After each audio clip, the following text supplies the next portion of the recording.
साथियों, स्वागत है आपका self study classes with Sumit Jain YouTube channel में। तो साथियों, आज का सेशन स्टार्ट हो चुका है। सभी लोग एक बार वीडियो को लाइक कर देंगे और वीडियो को अपने मित्रों तक शेयर जरूर करिएगा, ठीक है। इसी प्रकार से दोस्तों रात्रि 9 बजे अपना ये सेशन होता है। और साथियों, यहां पर आज हम पढ़ने वाले हैं प्रगतिवाद के बारे में, ठीक है। प्रगतिवाद को पढ़ेंगे। सभी लोग दोस्तों ऐप जरूर डाउनलोड कर लें। सेल्फ स्टडी क्लासेस का ऐप आपको जरूर डाउनलोड करना है। सेल्फ स्टडी क्लासेस का ऐप अगर आप डाउनलोड कर लेते हो दोस्तों, तो आपको यहां पर बढ़िया कोर्स लॉन्च किया गया है हिंदी साहित्य का। हिंदी साहित्य का कोर्स दोस्तों मात्र 30 तारीख तक आपको मिलने वाला है 1100 रुपए में, ठीक है। तो इस 1100 के कोर्स में दोस्तों आप एडमिशन ले सकते हो। ये ऑफर सीमित समय के लिए है ना। चाहे टीजीटी पीजीटी वाले हो, पंजाब मास्टर कैडर वाले, या फिर दोस्तों यूकेएलटी, जो भी हमारे साथी हिंदी साहित्य वाले हैं, वो आज ही दोस्तों इस कोर्स में, हिंदी साहित्य के संपूर्ण कोर्स में, जहां पर आपको विस्तृत अध्ययन, जहां पर आपको ट्रिकी वीडियो, जहां पर आपको टॉपिक वाइज टेस्ट भी मिलेंगे और बहुत सारी चीजें यहां पर मिलने वाली हैं, ठीक है। तो दोस्तों ये जरूर ऐप डाउनलोड करें। और आज हम स्टार्ट करेंगे प्रगतिवाद को। प्रगतिवाद को यहां पर पढ़ने वाले हैं। प्रगतिवाद का आधार आपको बताना है। प्रगतिवाद का आधार क्या है, जल्दी से कमेंट में आप लिख दीजिए। प्रगतिवाद का आधार क्या है, फटाक से कमेंट में आपको बताना है। क्या माना जाता है प्रगतिवाद का आधार, लिखिए जल्दी से। 4 विकल्प आपके सामने होंगे दोस्तों। पहला विकल्प होगा रहस्यवाद, दूसरा हालावाद, तीसरा होगा दोस्तों प्रकृतिवाद, है ना, और चौथा होगा द्वंद्वात्मक भौतिकवाद। प्रगतिवाद का आधार आपको बताना है। कमेंट में आपका उत्तर जल्दी से आ जाना चाहिए। क्या हो जाएगा, स्तुति जी बताइए क्या है आंसर। गुरुचरण जी, ज्योति जी, प्रगतिवाद का आधार क्या होता है। और प्रगतिवाद का जो आधार होता है वो होता है द्वंद्वात्मक भौतिकवाद। द्वंद्वात्मक भौतिकवाद यानी कि आपका जो आशा जी, बिल्कुल सही आंसर जो है वो डी नंबर। अमित जी, है ना, प्रगतिवाद के प्रवर्तक कौन माने जाते हैं, ये उत्तर आपको बताना है। और आपको राइट आंसर दोस्तों बताइए, प्रगतिवाद के प्रवर्तक कौन माने जाते हैं, इसका उत्तर आपको चयन करना। आपको इतनी चीज तो पता है दोस्तों कि जो प्रगतिवाद है ये द्वंद्वात्मक भौतिकवाद पर आधारित है। द्वंद्वात्मक भौतिकवाद प्रगतिवाद का आधार है, ये तो सभी लोगों को पता है ना। और प्रगतिवाद एक राजनैतिक एवं सामाजिक शब्द है। मार्क्सवादी विचारधारा का साहित्य में प्रगतिवाद के रूप में उदय हुआ। यानी कि जो राजनीति के क्षेत्र में दोस्तों मार्क्सवाद है, वही साहित्य के क्षेत्र में क्या है, प्रगतिवाद है। प्रगतिवाद, इतनी चीजें तो सभी लोग जानते हैं, है ना। अब दोस्तों आगे के क्वेश्चनों की ओर बढ़ेंगे। अगला प्रश्न हम यहां पर देखेंगे, है ना। जल्दी से बताओ, आपको चयन करना है कि प्रगतिवाद के प्रवर्तक कौन माने जाते हैं। कमेंट में आपको लिखना है और क्वेश्चन ये बताना है दोस्तों कि किस रचना के द्वारा दोस्तों छायावाद का अंत हुआ। किस रचना में दोस्तों छायावाद के अंत की घोषणा की गई और ये घोषणा किसने की। कमेंट में बताइए सभी लोग, किसने की ये घोषणा, छायावाद के अंत की घोषणा किसने की थी और वो रचना कौन सी थी जिसके माध्यम से ये घोषणा की गई थी। और आपको पता है, बोले सर एक युगांत रचना है। कौन सी है, युगांत। युगांत रचना है। युगांत रचना दोस्तों ये किसकी मानी जाती है, पंत की मानी जाती है, ठीक है। युगांत, युगांत के माध्यम से पंत ने क्या किया, छायावाद के अंत की घोषणा की। और दोस्तों जब छायावाद का अंत हो जाता है तो यहीं से प्रगतिवाद प्रारंभ हो जाता है। इसलिए दोस्तों आपको पता है कि पंत को प्रगतिवाद का प्रवर्तक माना जाता है। पंत को प्रगतिवाद का प्रवर्तक माना जाता है, ये भी आपको पता होगा, ठीक है। अब दोस्तों राममूरत जी, छायावाद और उत्तर छायावाद के बीच कुछ वैसा ही संबंध देखता है जैसा मध्यकाल में भक्ति काल और रीति काव्य के बीच था। पंक्तियों के लेखक कौन है, पंक्तियों को लेखक आपको बताना है। और यहां पर आपका जो बिल्कुल सही आंसर हो जाएगा वो हो जाएगा क्या, डॉक्टर रामस्वरूप चतुर्वेदी, है ना। सी नंबर आपका बिल्कुल सही है। रामस्वरूप चतुर्वेदी ने कहा कि छायावाद और उत्तर छायावाद के बीच वैसा ही संबंध दिखता है जैसा मध्यकाल में भक्ति काल और रीति काव्य के बीच था, ठीक है। एक किसने कहा, एक कथन किसका है, ये कथन है रामस्वरूप चतुर्वेदी का। रामस्वरूप चतुर्वेदी को याद रख लेंगे। उपर्युक्त पंक्तियों के जो लेखक हैं दोस्तों वो डॉक्टर रामस्वरूप चतुर्वेदी हैं, इनको याद रख लेना, है ना। हिंदी साहित्य एवं संवेदना का विकास, ये दोस्तों ये ग्रंथ लिखा था, किसने लिखा था? हिंदी साहित्य एवं संवेदना का विकास ग्रंथ के लेखक कौन माने जाते हैं? कौन माने जाते हैं हिंदी साहित्य एवं संवेदना का विकास ग्रंथ के लेखक? तो आपका उत्तर हो जाएगा डॉक्टर रामस्वरूप चतुर्वेदी। डॉक्टर रामस्वरूप चतुर्वेदी माने जाते हैं हिंदी साहित्य एवं संवेदना के विकास के लेखक।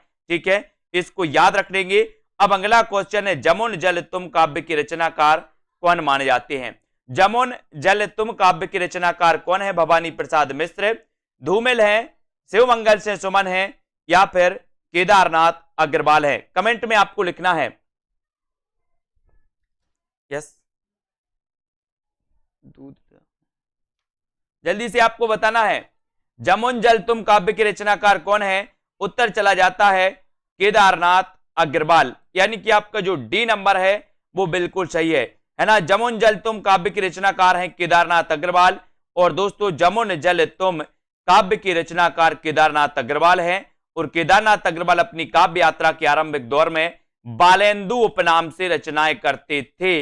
अब यहां से क्वेश्चन बन जाता है दोस्तों, अगर आपसे पूछा जाएगा कि बालेंदु उपनाम से कौन रचना करता था या बालेंदु उपनाम किसका है, तो आप क्या बताओगे? केदारनाथ अग्रवाल का। बालेंदु उपनाम किसका है? किसका है? किसका है? उत्तर है दोस्तों बालेंदु। बालेंदु याद रखना। ठीक है, इनका दोस्तों बालेंदु उपनाम था केदारनाथ अग्रवाल का। इसको याद रखेंगे। युग की गंगा, नींद के बादल, फूल नहीं रंग बोलते हैं, इनको अपन को याद रख लेना है। फूल नहीं रंग बोलते हैं, आग का आईना, ये मेरी तुम, मार प्यार के थापे, कहें केदार खरी खरी इत्यादि, ये जो रचनाएं हैं ये रचनाएं किसकी हैं? ये रचनाएं हैं केदारनाथ अग्रवाल की, है ना। इनको याद रखेंगे। जिस तरह हम बोलते हैं उस तरह तू लिख, और उसके बाद भी हमसे बड़ा तू लिख, ये पंक्ति किसकी है? ये पंक्ति किसकी है? कमेंट में बता दीजिए जल्दी से, ये पंक्ति किसकी है? फटाफट से सभी लोग आंसर बताएंगे। और सही उत्तर क्या हो जाएगा? जल्दी से चयन करें कि जिस तरह हम बोलते हैं उस तरह तू लिख, और हमसे बड़ा तू लिख, ये जो पंक्ति है, जिस तरह हम बोलते हैं उस तरह तू लिख, और उसके बाद भी हमसे बड़ा तू लिख, ये पंक्ति है भवानी प्रसाद मिश्र की। किसकी है? भवानी प्रसाद मिश्र की। उत्तर चला जाता है विकल्प नंबर डी की तरफ। डी नंबर अपना जो उत्तर है वो बिल्कुल सही हो जाता है। उपर्युक्त पंक्तियों के रचनाकार कौन है? भवानी प्रसाद मिश्र हैं। भवानी प्रसाद मिश्र को सहजता का कवि कहा जाता है। इनके द्वारा रचित काव्य संग्रह है गीत फरोश, चकित है दुख, गांधी पंचसती, है ना, बुनी हुई रस्सी, खुशबू के शिलालेख, परिवर्तन जिए, त्रिकाल संध्या, इनकी रचनाएं मानी जाती हैं दोस्तों। इन्हें सहजता का कवि कहा जाता है। किसे कहा जाता है सहजता का कवि? भवानी प्रसाद मिश्र को, है ना। अगला क्वेश्चन है आपका। अगला है दोस्तों, इनमें से आपको चयन करना है कि इनमें से किस कवि को एक भारतीय आत्मा के उपनाम से जाना जाता है। किस कवि को एक भारतीय उपनाम के नाम से जाना जाता है, ये अपन को चयन करना है। तो बताइए प्रश्न क्रमांक 5 का, किस कवि को एक भारतीय आत्मा के उपनाम से जाना जाता है? माखनलाल चतुर्वेदी, बालकर्ण शर्मा नवीन, मैत्री शरण गुप्त, या फिर श्रीधर पाठक। किस कवि को एक भारतीय आत्मा उपनाम से जाना जाता है? तो बोले सर अगर भारतीय आत्मा उपनाम की बात करोगे तो वो जाना जाता है माखनलाल चतुर्वेदी को। एक भारतीय आत्मा, है ना, माखनलाल चतुर्वेदी को जाना जाता है दोस्तों। और एक नंबर आपका बिल्कुल सही है। माखनलाल चतुर्वेदी को एक भारतीय दोस्तों आत्मा के नाम से जाना जाता है। इनकी प्रसिद्ध कविता है कैदी और कोकिला। कैदी और कोकिला, है ना, पुष्पकी अभिलाषा, पुष्पकी अभिलाषा। जबकि मैत्री शरण गुप्त को राष्ट्रकवि के नाम से जाना जाता है। तो एक भारतीय आत्मा आपको याद रखना है ना। और कैदी और कोकिला, पुष्पकी अभिलाषा, ये माखनलाल चतुर्वेदी की श्रेष्ठ रचनाओं में इन्हें गिना जाता है। अब अगला क्वेश्चन आपको बताना है। स्तुति जी बताइए, अगला क्वेश्चन बताना है कि हिमक्रीटनी की रचयिता कौन है? हिमक्रीटनी के रचनाकार आपको चयन करना है। तब आपका राइट आंसर अंश यादव जी। हिमक्रीटनी की रचयिता कौन है? माखनलाल चतुर्वेदी, भवानी प्रसाद मिश्र, मैत्री शरण गुप्त, या फिर नरेंद्र शर्मा। बताइए। हिमकिरीटिनी के रचनाकार मैंने आपको कई बार बताया कि हिमकिरीटिनी और हिमतरंगिणी ये दो रचनाएं बहुत ही प्रसिद्ध है दोस्तों। हिमतरंगिणी के लिए ये माखनलाल चतुर्वेदी की रचना हिमतरंगिणी। हिमतरंगिणी की क्या क्या मिला था? हिमतरंगिणी के लिए मिला था साहित्य अकादमी पुरस्कार। सबसे पहले हिंदी में साहित्य अकादमी पुरस्कार जो मिला था वो मिला था दोस्तों किसे?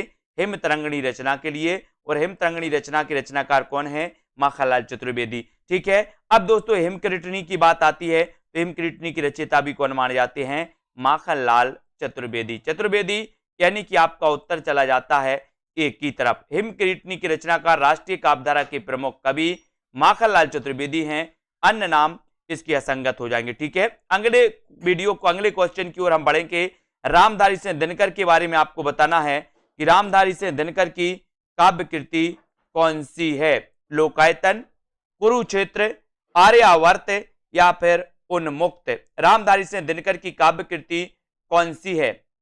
4 विकल्प है रामधारी सिंह दिनकर की काव्य कृति, आपको बताना है उत्तर क्या हो जाएगा। रामधारी सिंह दिनकर की काव्य कृति, रामधारी सिंह दिनकर के बारे में अपन पढ़ते हैं कि सर इनकी एक कृति बहुत ही प्रसिद्ध मानी जाती है। वो प्रसिद्ध कृति कौन सी है? तो वो प्रसिद्ध कृति इनकी मानी जाती है रामधारी सिंह दिनकर की उर्वशी, है ना। उर्वशी मानी जाती है दोस्तों। 1961 की ये रचना है और 1961 की इस रचना के लिए 1972 में कौन सा पुरस्कार मिल जाता है? इसे मिल जाता है दोस्तों ज्ञानपीठ पुरस्कार 1972 में। रामधारी सिंह दिनकर की काव्य कृति कौन सी है? तो उत्तर चला जाता है कुरुक्षेत्र, है ना। कुरुक्षेत्र, परशुराम की यात्रा, उर्वशी, है ना, रश्मि रथी, ये रचनाएं मानी जाती हैं दिनकर जी की।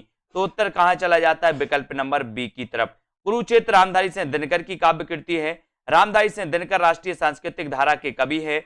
इनको समय सूर अथवा अधेर का कवि कहा जाता है। दिनकर को उर्वशी महाकाव्य के लिए 1972 ईस्वी में भारतीय ज्ञानपीठ पुरस्कार प्रदान किया गया, है ना। और इनके द्वारा रचित प्रमुख कृतियां इस प्रकार से दोस्तों: रेणुका, होंकार, रसबंती, द्वंद्व गीत, रश्मि रथी, दिल्ली और नीम के पत्ते, ये रचनाएं मानी जाती हैं। जबकि लोकायतन पंत जी का महाकाव्य है ना। आर्यावर्त मोहनलाल महतो योगी की तथा उन्मुक्त सियाराम शरण गुप्त की रचनाएं हैं।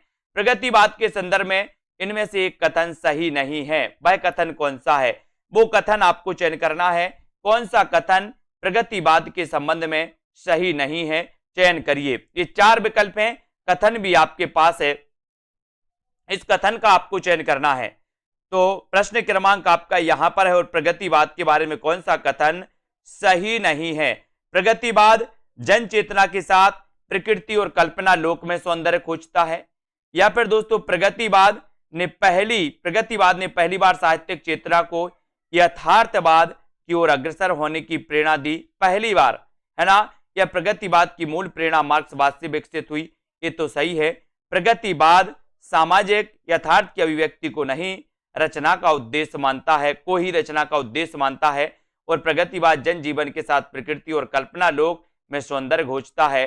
तो दोस्तों आपको पता है कि प्रगतिवाद में पहली बार साहित्यिक चेतना को यथार्थवाद की ओर अग्रसर होने की प्रेरणा दी, है ना। तो ये जो आपका उत्तर है वो कौन सा हो जाएगा? उत्तर हो जाएगा डी नंबर।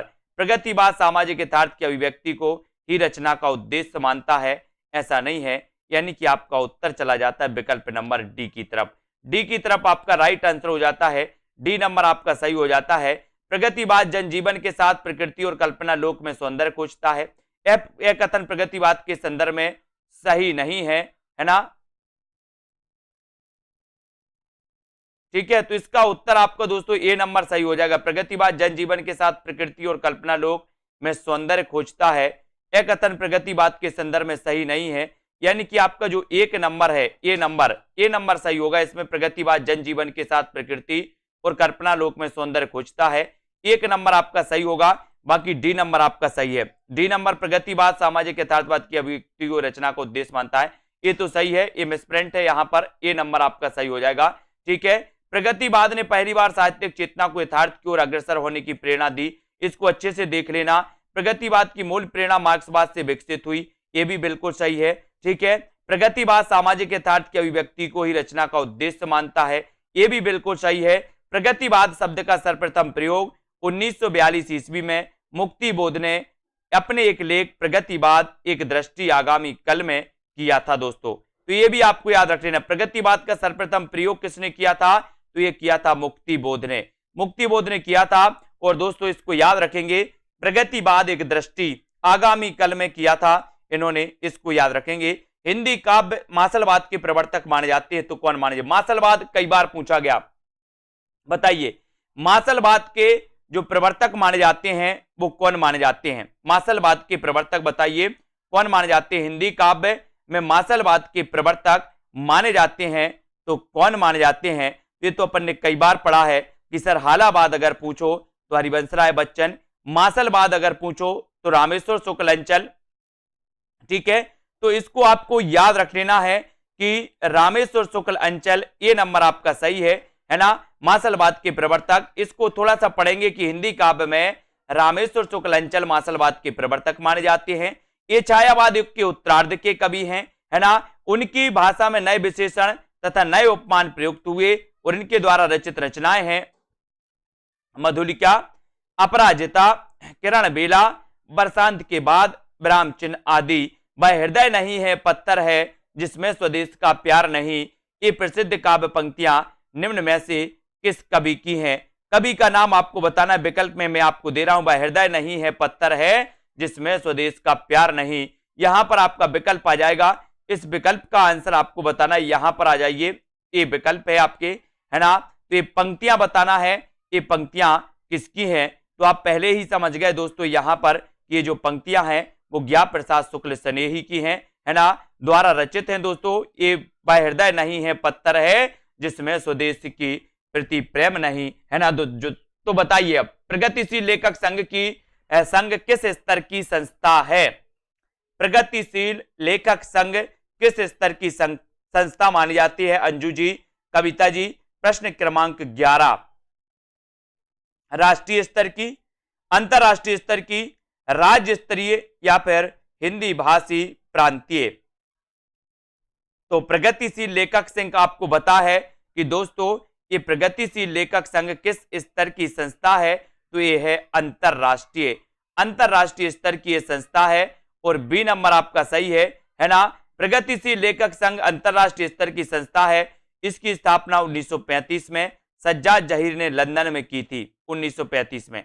भारत में 1936 ईस्वी में प्रगतिशील लेखक संघ की स्थापना हुई थी, है ना, लखनऊ में। और इसका प्रथम अधिवेशन भी कहां पर हुआ था? लखनऊ में, है ना। और दोस्तों इसके प्रथम अध्यक्ष भी कौन थे? तो मुंशी प्रेमचंद। अगर आपसे पूछा जाए कि प्रगतिशील लेखक संघ के जो दोस्तों प्रथम अध्यक्ष थे वो कौन थे? तो वो थे मुंशी प्रेमचंद।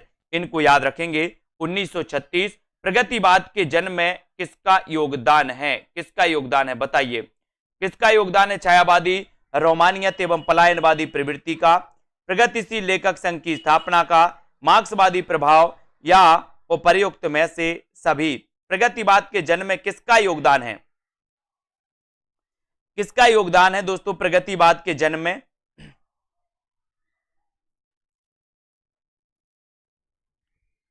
सभी लोग बताएंगे।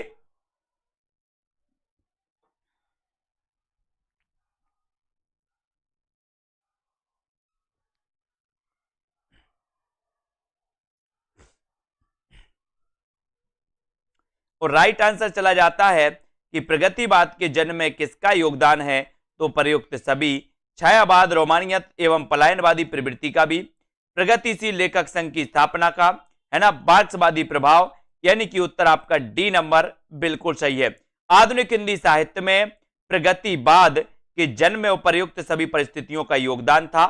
सन 1936 ईस्वी में लखनऊ में सज्जाद जहीर और डॉक्टर मुल्कराज आनंद के प्रयास से प्रगतिशील लेखक संघ की स्थापना हुई। प्रगतिशील लेखक संघ में मार्क्सवादी या साम्यवादी विचारधारा से प्रभावित होकर काव्य रचना करने वाले कवि शामिल थे दोस्तों, मार्क्सवादी या साम्यवादी। ठीक है, अगला क्वेश्चन है, आपको बताना है मैं उस जनपद का कवि हूं, काव्य रचना किस कवि की है? मैं उस जनपद का कवि हूं। अब साथियों, जिन भी साथियों ने अभी तक सेल्फ स्टडी क्लासेस का ऐप डाउनलोड नहीं किया है वो ऐप को जरूर डाउनलोड करेंगे। ऐप को डाउनलोड करना है आपको, और जिन भी साथियों को एडमिशन लेना है वो एडमिशन ले सकते हैं। ठीक है, एडमिशन जरूर ले दोस्तों। 30 तारीख तक बढ़िया ऑफर है आपके लिए, मात्र 1100 रुपए में। और मैं उस जनपद का कवि हूं, काव्य रचना किस कवि की है? तो किस कवि की है? तो ये आपका उत्तर हो जाएगा, मैं उस जनपद का कवि हूं, यानी कि आपका राइट आंसर हो जाएगा त्रिलोचन। त्रिलोचन यानी सी नंबर, ठीक है, सी आपका सही हो जाएगा। मैं उस जनपद का कवि हूं, काव्य रचना के रचनाकार त्रिलोचन है। धरती मिट्टी की बारात है ना, मिट्टी की बारात दो लोगों की है दोस्तों, दो कवियों की है। एक तो शिवमंगल से सुमन की भी रचना मिट्टी की बारात है, और त्रिलोचन की भी रचना मिट्टी की बारात है। अब कंफ्यूज नहीं होना यहां पर, नहीं तो कहीं पर आपको मिल जाए बोले मिट्टी की बारात के रचनाकार कौन है, तो आपको याद रख लेना कि मिट्टी की बारात त्रिलोचन जी की भी रचना है, और दोस्तों शिवमंगल से सुमन की भी रचना है, ठीक है। तो मिट्टी की बारात याद रख लेना। नागार्जुन की प्रमुख रचनाओं में युगधारा है ना, सतरंगी पंखों वाली, भस्मांकुर, तुमने कहा था, प्यासी पथराई आंखें, केदारनाथ अग्रवाल की रचनाएं हैं। ये अपूर्वा, युग की गंगा, नींद के बादल और आग का आईना, ये केदारनाथ अग्रवाल की हैं, है ना। बाकी नागार्जुन की युगधारा याद करना, सतरंगी पंखों वाली, भस्मांकुर, तुमने कहा था, और प्यासी पथराई आंखें, ठीक है। त्रिलोचन का वास्तविक नाम आपको बताना है, क्वेश्चन कई बार आया है। 14 का आंसर बताइए, त्रिलोचन का वास्तविक नाम क्या है?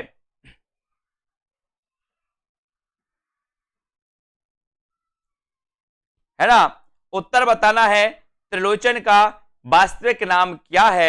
उत्तर है वासुदेव सिंह। वासुदेव सिंह यानी कि आपका एक नंबर जो है, एक नंबर आपका ये वासुदेव सिंह बिल्कुल सही हो जाएगा। त्रिलोचन जी का वास्तविक नाम था सतीश जी, ठीक है। त्रिलोचन का वास्तविक नाम वासुदेव से था, इनका उपनाम त्रिलोचन था। मुक्तिबोध ने त्रिलोचन को अवध का किसान कवि कहा है। ये क्वेश्चन बहुत ही बढ़िया बनता है यहां पर कि त्रिलोचन को अवध का किसान कवि किसने कहा? अवध का किसान कवि कहा मुक्तिबोध ने, किसे? त्रिलोचन को। या अवध का किसान कवि किसे कहा जाता है? तो आप लगा देना त्रिलोचन, है ना, जिनका की वास्तविक नाम था वासुदेव। और इनके द्वारा रचित काव्य ग्रंथ धरती, गुलाब और बुलबुल, दिगंत, ताप के ताए हुए दिन, ताप के ताए हुए दिन, त्रिलोचन, है ना, शब्द, उस जनपद का कवि हूं, अर्घान, है ना, अर्धान दोस्तों, और तुम्हें सौंपता हूं, फूल नाम है एक, अन कहनी भी कुछ कहनी है, अन कहनी भी कुछ कहनी है। ये दोस्तों त्रिलोचन की रचनाएं मानी जाती हैं, जिन्हें की अवध का कवि कहा जाता है। अमिता जी, अवध का कवि कहा जाता है इन्हें। अगला क्वेश्चन यहां पर आते हैं। अगला क्वेश्चन है, कौन सा सुमेलित नहीं है? यहां पर सुमेलित नहीं है बताना है, तो सुमेलित करिए। मुक्ति मार्ग के रचनाकार कौन है? पिघलते पत्थर, अजय खंडहर और प्रलय सृजन के रचनाकार कौन है? तो बताइए कौन सी सुमेलित नहीं है?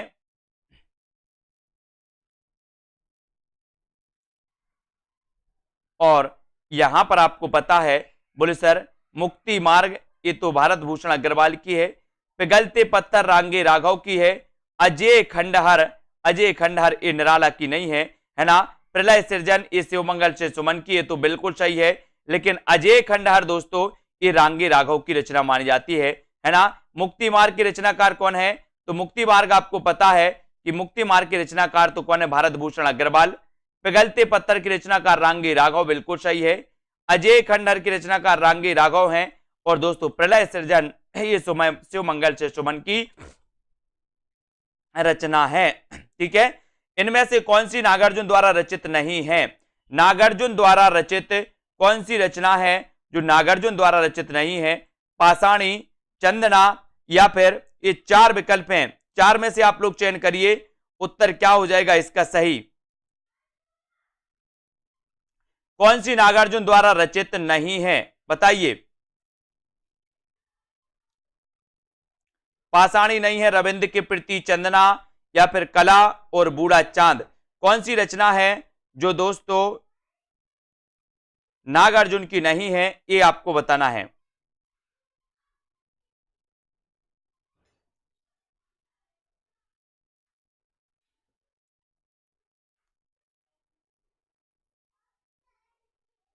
और आपका बिल्कुल सही आंसर है, बोले सर कला और बूढ़ा चांद। कला और बूढ़ा चांद के रचनाकार पंत जी हैं, सुमित्रानंदन पंत जी, जिन्हें 1960 में साहित्य अकादमी पुरस्कार भी मिला था, है ना।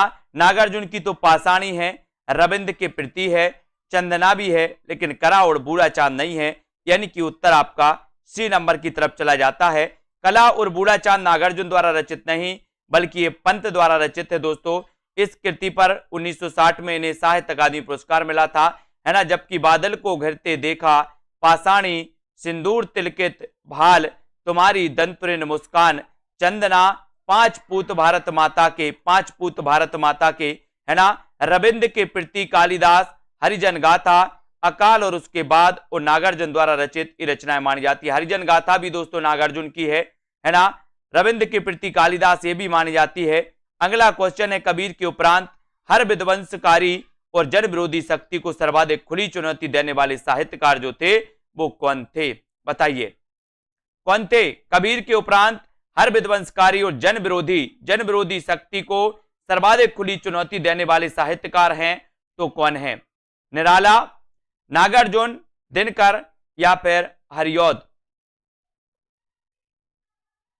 कबीर के उपरांत आपको बताना है, तो कबीर के उपरांत हर विध्वंसकारी और जन विरोधी शक्ति को सर्वाधिक खुली चुनौती देने वाले जो साहित्यकार माने जाते हैं वो माने जाते हैं कौन, नागार्जुन।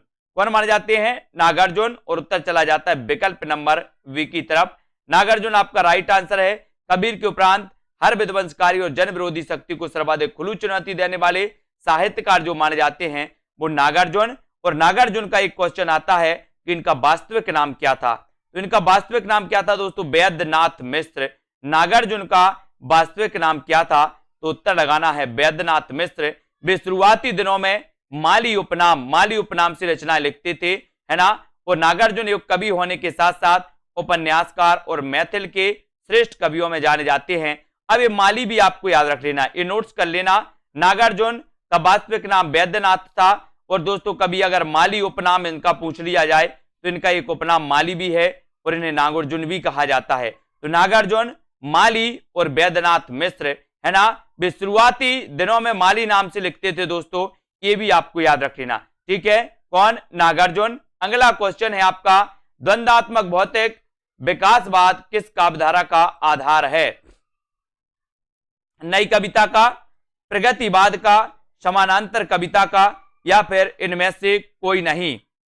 हाँ, यात्री नाम से भी मैथिली में लिखते थे, बहुत बढ़िया कुरैशी जी, ये यात्री नाम से भी लिखते थे मैथिली में, नागार्जुन जी यात्री नाम से मैथिली में लिखते थे, है ना। द्वंद्वात्मक भौतिकवाद विकासवाद किस काव्यधारा का आधार है, नई कविता का, प्रगतिवाद का, समांतर कविता, या फिर इनमें से कोई नहीं। तो द्वंद्वात्मक भौतिकवाद विकासवाद आपसे पूछा गया किस काव्यधारा का आधार है, तो वो काव्यधारा कौन सी है, वो काव्यधारा है प्रगतिवाद। यानी कि आपका प्रगतिवाद बिल्कुल सही है। शोषण का विरोध, है ना, प्रगतिवादी काव्य की सबसे बड़ी विशेषता है, शोषण का विरोध किया गया इसमें। इसके अनुसार किसान और मजदूर एक होकर अपने ऊपर होने वाले सामंतों और पूंजीपतियों के अत्याचार का विरोध करेंगे। प्रगतिवादी काव्यधारा में शोषितों की दीनता का चित्रण, शोषक वर्ग के प्रति घृणा, क्रांति की भावना एवं द्वंद्वात्मक भौतिकवाद, विकासवाद आदि की विशेषताओं के दर्शन इसमें मिलते हैं, है ना। इसको अपन ने याद किया। अगले क्वेश्चन की ओर बढ़ेंगे। अगला जो अपना प्रश्न है साथियों वो इस प्रकार से है, प्रगतिवाद के अंतर्गत आपको बताना है कौन सा विचार अमान्य है। कौन सा विचार अमान्य है, ये उत्तर आपको बताना है। यथार्थवाद, रूपवाद, समाजवाद, या फिर दोस्तों पदार्थवाद। प्रगतिवाद के अंतर्गत कौन सा रूप अमान्य है, कौन सा विचार अमान्य है, ये आपको चयन करना है। सभी लोग लाइक जरूर कर देना। साथियों सेल्फ स्टडी क्लासेस में हिंदी साहित्य के कोर्स से आपको याद रख लेना है, ठीक है ना।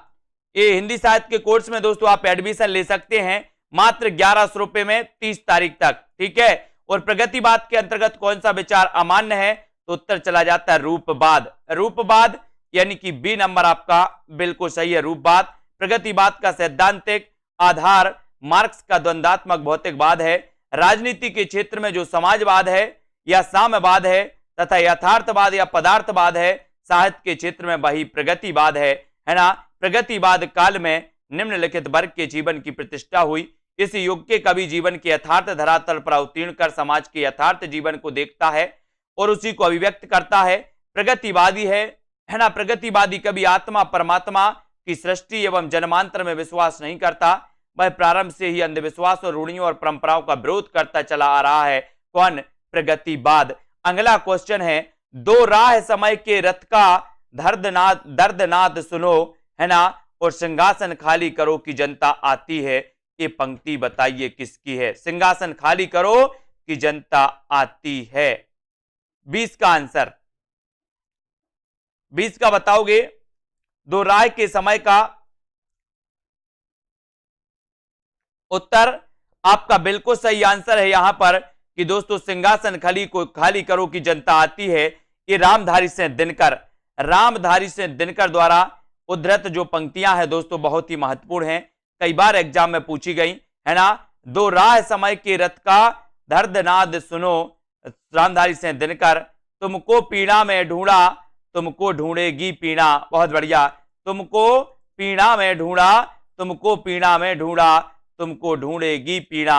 महादेवी वर्मा की पंक्ति, है ना। चित्रमय किरणा अधूरी सकी वो मुझसे कहकर जाते, ये मैथिली शरण गुप्त की मानी जाती है ना। दिनकर की काव्य रचना नहीं है तो कौन सी नहीं है? ओंकार, कुरुक्षेत्र, उर्वशी या फिर त्रिधारा। दिनकर की काव्य रचना कौन सी नहीं है? प्रश्न क्रमांक 21 का आंसर आपको बताना है।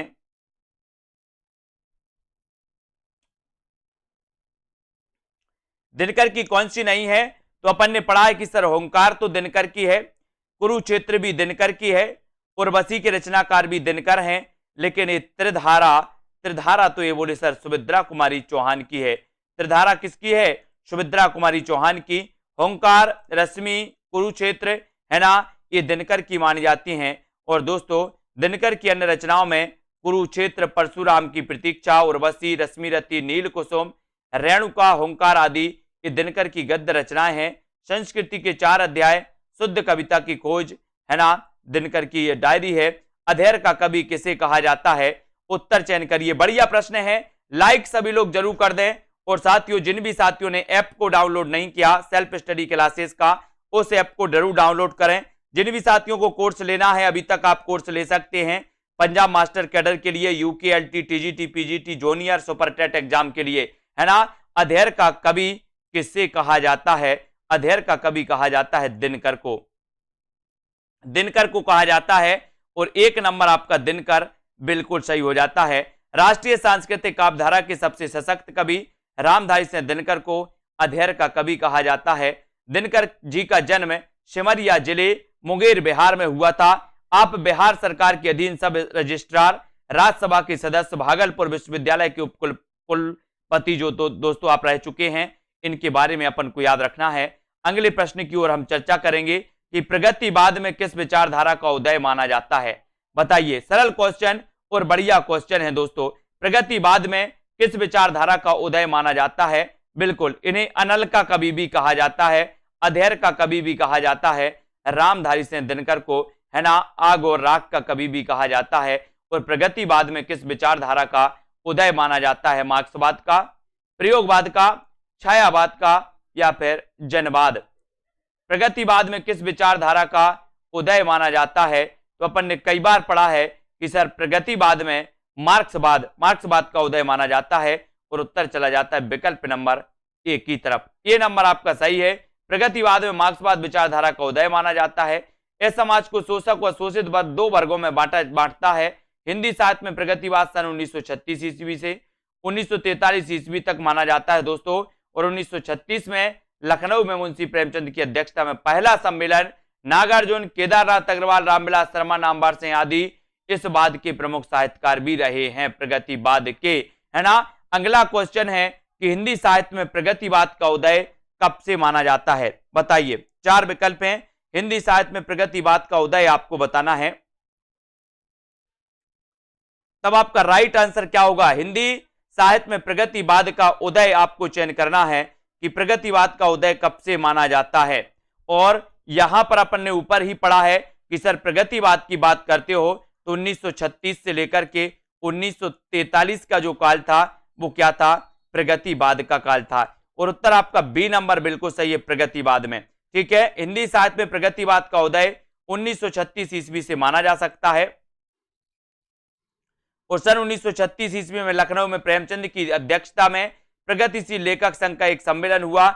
इसी सम्मेलन से प्रगतिशील साहित्य का प्रारंभ स्वीकार किया गया और धूमेल, नागार्जुन, त्रिलोचन, केदारनाथ अग्रवाल, मुक्तिबोध, सर्वेश्वर दयाल सक्सेना, रघुवीर सहाय इत्यादि प्रमुख प्रगतिशील लेखक भी माने जाते हैं, है ना।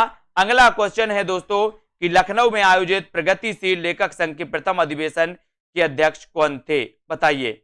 लखनऊ में आयोजित प्रगतिशील लेखक संघ के जो प्रथम अध्यक्ष थे वो कौन थे, बताइए, कमेंट लिखिए इसका।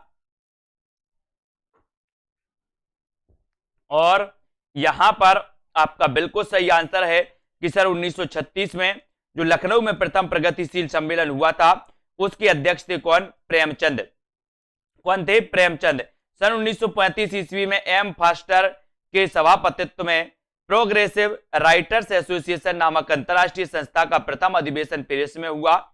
इसके पश्चात सन 1936 में सज्जाद जहीर और डॉक्टर मुल्कराज आनंद के प्रयत्नों से भारत में मुंशी प्रेमचंद की अध्यक्षता में प्रगतिशील लेखक संघ का प्रथम अधिवेशन भी हुआ। इसको आपको याद रख लेना।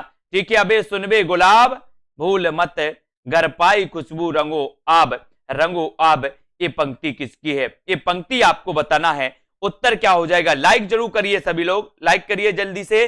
अबे सुनबे गुलाब भूल मत कर, है ना, भूल मत कर पाई खुशबू रंगो आब, ये पंक्तियां बताना है।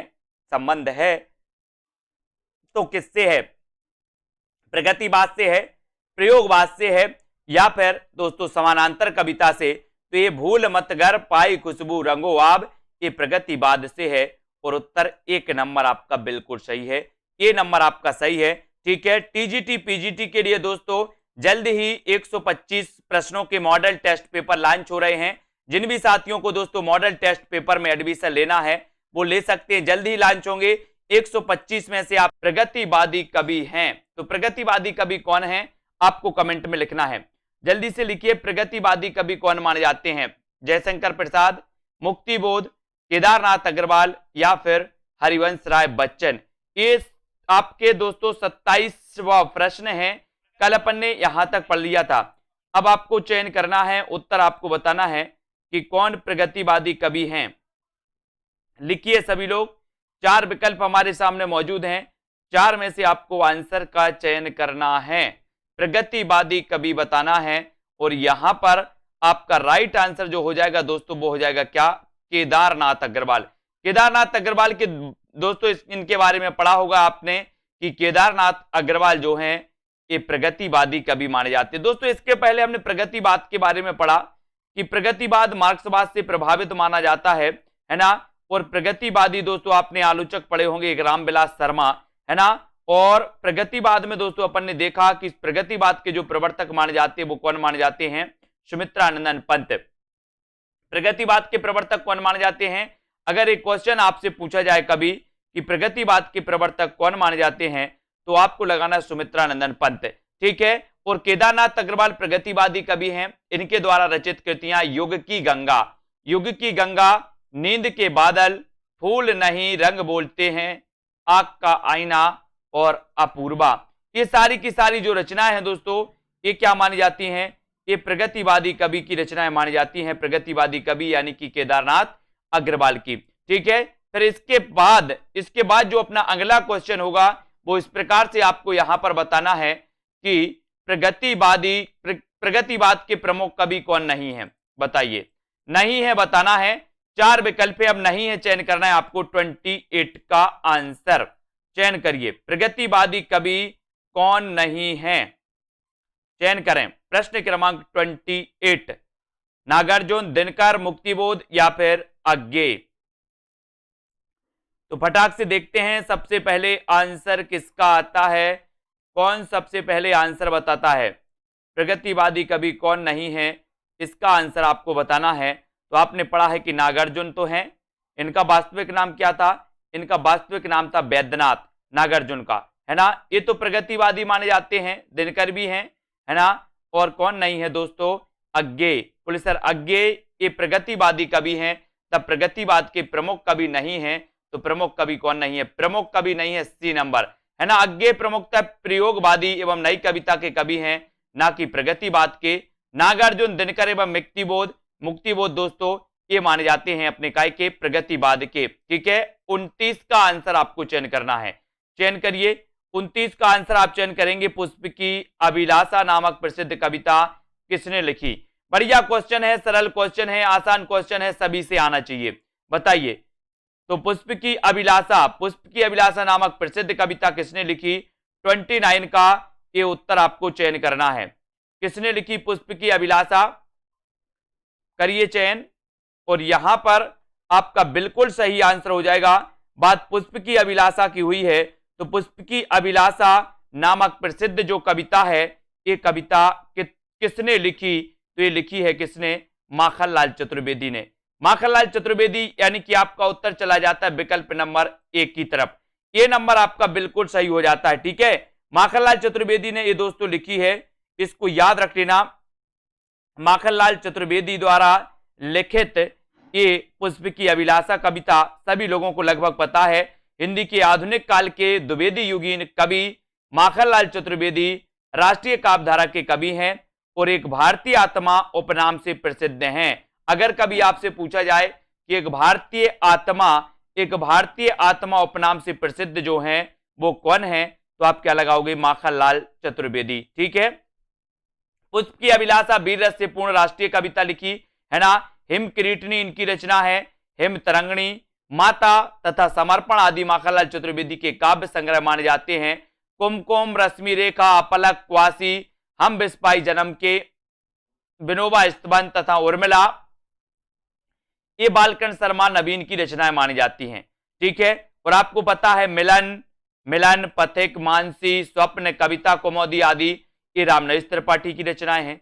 ठीक है, गंगा अवतरण, उद्धव शतक, हरिश्चंद्र, है ना, हिंडोला, श्रृंगार लहरी, कल काशी, उद्धव शतक, ये सारी की सारी रचनाएं किसकी हैं दोस्तों? ये मानी जाती है जगन्नाथ दास रत्नाकर की। ठीक है, ये सारी रचनाएं आपको पढ़ना है। अब आपको बताना मौर्य विजय किसकी रचना है? मौर्य विजय की रचनाकार कौन है? ये क्वेश्चन तो कई बार आया है, चयन करना है आपको। मौर्य विजय किसकी रचना है? मैत्री शरण गुप्त की, सियाराम शरण गुप्त की, या फिर श्याम नारायण पांडे, या इनमें से कोई नहीं। मौर्य विजय के रचनाकार कौन है? प्रश्न क्रमांक 30। और यहां पर मौर्य विजय की बात हो रही है, मौर्य विजय किसकी रचना है? उत्तर चला जाता है सियाराम शरण गुप्त। सियाराम शरण गुप्त, यानी कि आपका बी नंबर बिल्कुल सही है। मौर्य विजय के रचनाकार कौन है? सियाराम शरण गुप्त हैं। बी आपका बिल्कुल सही आंसर। ठीक है, मौर्य विजय के बारे में, मौर्य विजय सियाराम शरण गुप्त की कृति है और इनकी अन्य रचनाओं में पाथे इनकी रचना है, गोद और नारी, अंतिम आकांक्षा, गोपिका, बापू, अनाथ, आद्रा और विषाद, है ना, ये रचना इनकी मानी जाती है दोस्तों। किसकी?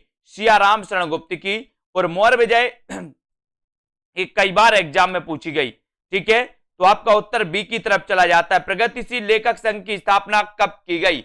बताइए। प्रगतिशील लेखक संघ की स्थापना, प्रगतिशील लेखक संघ आपको पता है दोस्तों कि अगर लंदन की बात करते हैं तो लंदन में ये 1935 में स्थापित हुआ था, है ना। सज्जाद आदि ऐसे बहुत सारे विद्वान थे जिन्होंने दोस्तों इस प्रगतिशील लेखक संघ की स्थापना में दोस्तों योगदान दिया था। लेकिन अगर बात करें भारत में, तो भारत में प्रगतिशील लेखक संघ की स्थापना हुई थी 1936 में, और ये प्रथम अधिवेशन हुआ था दोस्तों कब? प्रथम अधिवेशन हुआ था लखनऊ में, है ना। अगर बात करें सन 1935 ईस्वी में E.M. फास्टर के सभापतित्व में पेरिस में प्रोग्रेसिव राइटर्स एसोसिएशन नामक अंतरराष्ट्रीय संस्था का प्रथम अधिवेशन हुआ। और दोस्तों, है ना, 1936 में सज्जाद जहीर और मुल्कराज आनंद के प्रयत्नों से भारत में भी इस संस्था की शाखा खुली। ये भी आपको याद रख लेना। ठीक है, इनको आपको याद रख लेना। और दोस्तों, प्रथम अधिवेशन के अध्यक्ष कौन थे? तो प्रथम अधिवेशन के अध्यक्ष कौन थे? लखनऊ में हुआ था और इसके अध्यक्ष थे प्रेमचंद। कौन माने जाते हैं? प्रेमचंद। इसको याद रख लेना। ठीक है, अगला क्वेश्चन है, नागार्जुन किस वर्ग के कवि हैं? किस वर्ग के कवि हैं? छायावादी हैं, प्रगतिवादी हैं, प्रयोगवादी हैं, या फिर द्विवेदी युगीन हैं? नागार्जुन किस वर्ग के कवि हैं? ये आंसर आपको चयन करना है। ये चयन करिए, छायावादी, प्रगतिवादी, है ना, द्विवेदी युगीन या फिर प्रयोगवादी। नागार्जुन किस वर्ग के कवि माने जाते हैं? प्रश्न क्रमांक 32 में, और 32 में नागार्जुन की बात हुई है। तो नागार्जुन तो आपको पता ही है कि सर ये नागार्जुन जो है इनका वास्तविक नाम क्या था? वैद्यनाथ। क्या था? वैद्यनाथ। और ये प्रगतिवादी कवि माने जाते हैं। ठीक है, तो उत्तर कहां चला जाता है? विकल्प नंबर वी की तरफ। वी नंबर आपका बिल्कुल सही हो जाता है। अगले क्वेश्चन की ओर बढ़ेंगे। अगला क्वेश्चन यहां पर देखना है, हिंदी काव्य में प्रगतिवादी युग का आरंभ सन 1936 में हुआ और 36 से लेकर के 43 के बीच साम्यवादी विचारधारा से प्रभावित होकर काव्य रचना करने वाले कवि नागार्जुन, है ना, केदारनाथ अग्रवाल, रामविलास शर्मा, शिवमंगल से सुमन, ठीक है, रांगी राघव, त्रिलोचन शास्त्री प्रगतिवादी कवि हैं। नागार्जुन का वास्तविक नाम क्या था? वैद्यनाथ। और नागार्जुन यात्री उपनाम से लिखते थे दोस्तों। काय में लिखते थे? मैथिली में। मैथिली में यात्री उपनाम से लिखते थे, ये भी आपको याद रख लेना। इनकी रचनाओं की जब भी बात होती है तो युगधारा, सतरंगे पंखों वाली, प्यासी पथराई आंखें, भस्मांकुर, तालाब की मछलियां, है ना, खिचड़ी विप्लव देखा हमने, तुमने कहा था, और हजार हजार बाहों वाली, पुरानी जूतियों का कोरस, ये सभी दोस्तों नागार्जुन की रचनाएं मानी जाती हैं, है ना। और ये यात्री नाम से कौन सी भाषा में लिखते थे? मैथिली में। ये क्वेश्चन भी कई बार आया है कि यात्री नाम से मैथिली में लिखते थे कौन? नागार्जुन। ठीक है, अब आपको बताना, रामधारी सिंह दिनकर की किस कृति को आधुनिक युग की गीता कहा गया है? आधुनिक युग की गीता कहा गया है, किसको कहा गया? रामधारी सिंह दिनकर की वो रचना कौन सी है दोस्तों? ये बताना है, रामधारी सिंह दिनकर की वो रचना कौन सी है जिसे आधुनिक युग की गीता कहा गया, और वो रचना मानी जाती है कौन सी? कुरुक्षेत्र। कौन सी मानी जाती है?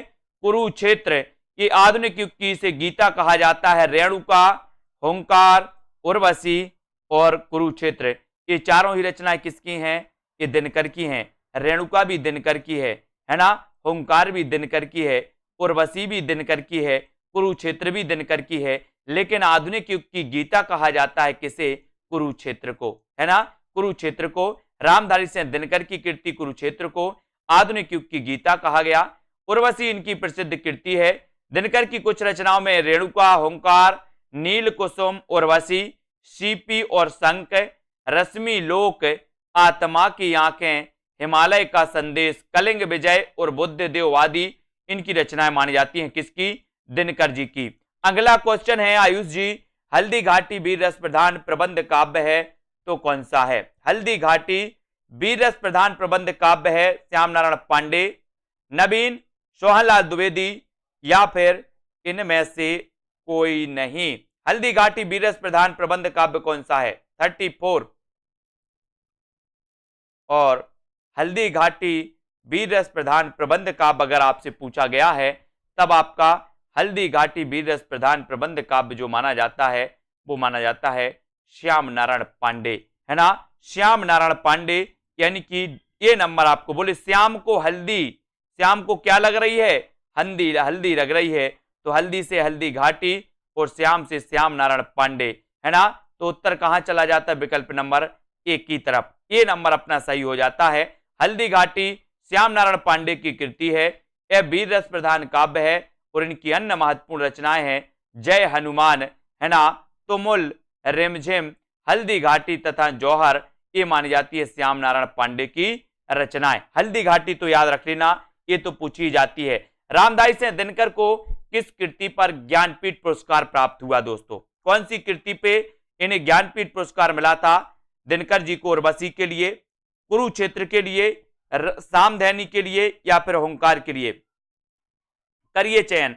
प्रश्न क्रमांक है अपना, रामधारी सिंह दिनकर को किस कृति के लिए ज्ञानपीठ ने मिला था? बताइए, चयन करिए सभी लोग, फटाफट से उत्तर बताते जाएं। जो भी साथी ने अभी तक दोस्तों सेल्फ स्टडी क्लासेस का ऐप डाउनलोड नहीं किया है वो प्लीज ऐप डाउनलोड कर लें और अपने अध्ययन को निरंतर बहुत अच्छा बना सकते हैं। ठीक है, अब आपको रामधारी सिंह दिनकर को बताना है कि किस कृति पर ज्ञानपीठ पुरस्कार इन्हें मिला था। ज्ञानपीठ पुरस्कार किन्हें मिला था, किस रचना के लिए मिला था, तो आपको वैसे भी पता है कि उर्वशी के लिए इन्हें मिला था 1972 में। उर्वशी के लिए इन्हें मिला था 1972 में, जो कि लगभग सभी लोगों को पता है। ठीक है, सभी को पता है, वेरी गुड। तो ये नंबर आपका बिल्कुल सही होगा। रामधारी सिंह दिनकर को उर्वशी नामक गीति नाट्य पर सर्वोच्च साहित्य पुरस्कार ज्ञानपीठ पुरस्कार प्राप्त हुआ, जो कि बहुत ही महत्वपूर्ण है। ठीक है, बहुत बढ़िया। और रामधारी सिंह दिनकर की रचनाओं की अगर जब भी बात होती है तो रचनाओं में कौन सी आती है दोस्तों, रचनाओं में रामधारी सिंह दिनकर की कुरुक्षेत्र, रेणुका, हुंकार, सामधेनी, है ना, रश्मि रति, नील कुसुम, हारे को हरिनाम, ये रचनाएं इनकी आती हैं। ठीक है, अब युगधारा के रचयिता आपको बताना है, युगधारा के रचयिता कौन है। युगधारा के रचयिता जल्दी से चयन करिए, युगधारा के रचयिता कौन माने जाते हैं। सुमित्रानंदन पंत जी, महादेवी वर्मा, केदारनाथ अग्रवाल या फिर नागार्जुन। युगधारा के रचयिता कौन है बताइए। युगधारा, और अभी अपन ने पढ़ा भी है, क्या पढ़ा है कि सर युगधारा के जो रचयिता हैं वो रचयिता है कौन, नागार्जुन। इनका वास्तविक नाम क्या था, बोले सर वैद्यनाथ, है ना। ये मैथिली में किस नाम से लिखते थे, तो मैथिली में लिखते थे यात्री नाम से। ठीक है, ये भी सभी को पता है। तो उत्तर चला जाता है सी की तरफ। सी नंबर आपका बिल्कुल सही है। युगधारा, इनकी रचनाओं में युगधारा, सतरंगे पंखों वाली, है ना, प्यासी पथराई आंखें, भस्मांकुर, ठीक है, तालाब की मछलियां, तुमने कहा था, खिचड़ी विप्लव, देखा हमने, नागार्जुन की रचना, हजार हजार बाहों वाली रचना भी इन्हीं की है, पुरानी जूतियों का कोरस, नागार्जुन की प्रमुख काव्य कृतियां मानी जाती हैं दोस्तों, है ना। ये भस्मांकुर इनका एक क्या माना जाता है, खंड काव्य माना जाता है, खंड काव्य। ठीक है, इसको भी अपन को याद रख लेना, भस्मांकुर इनका खंड काव्य है दोस्तों, किसका, दिनकर अपने नागार्जुन जी का। अब यहां पर काव्य संग्रहों के साथ सुमेलित करना है, तो ये सुमेलित करना है आपको, कूट भी नीचे दिया है, कूट में से चयन करिए और सुमेलित करिए कि फूल नहीं रंग बोलते के रचनाकार कौन है, बुनी हुई रस्सी के रचनाकार कौन है, या फिर युगधारा के रचनाकार कौन है।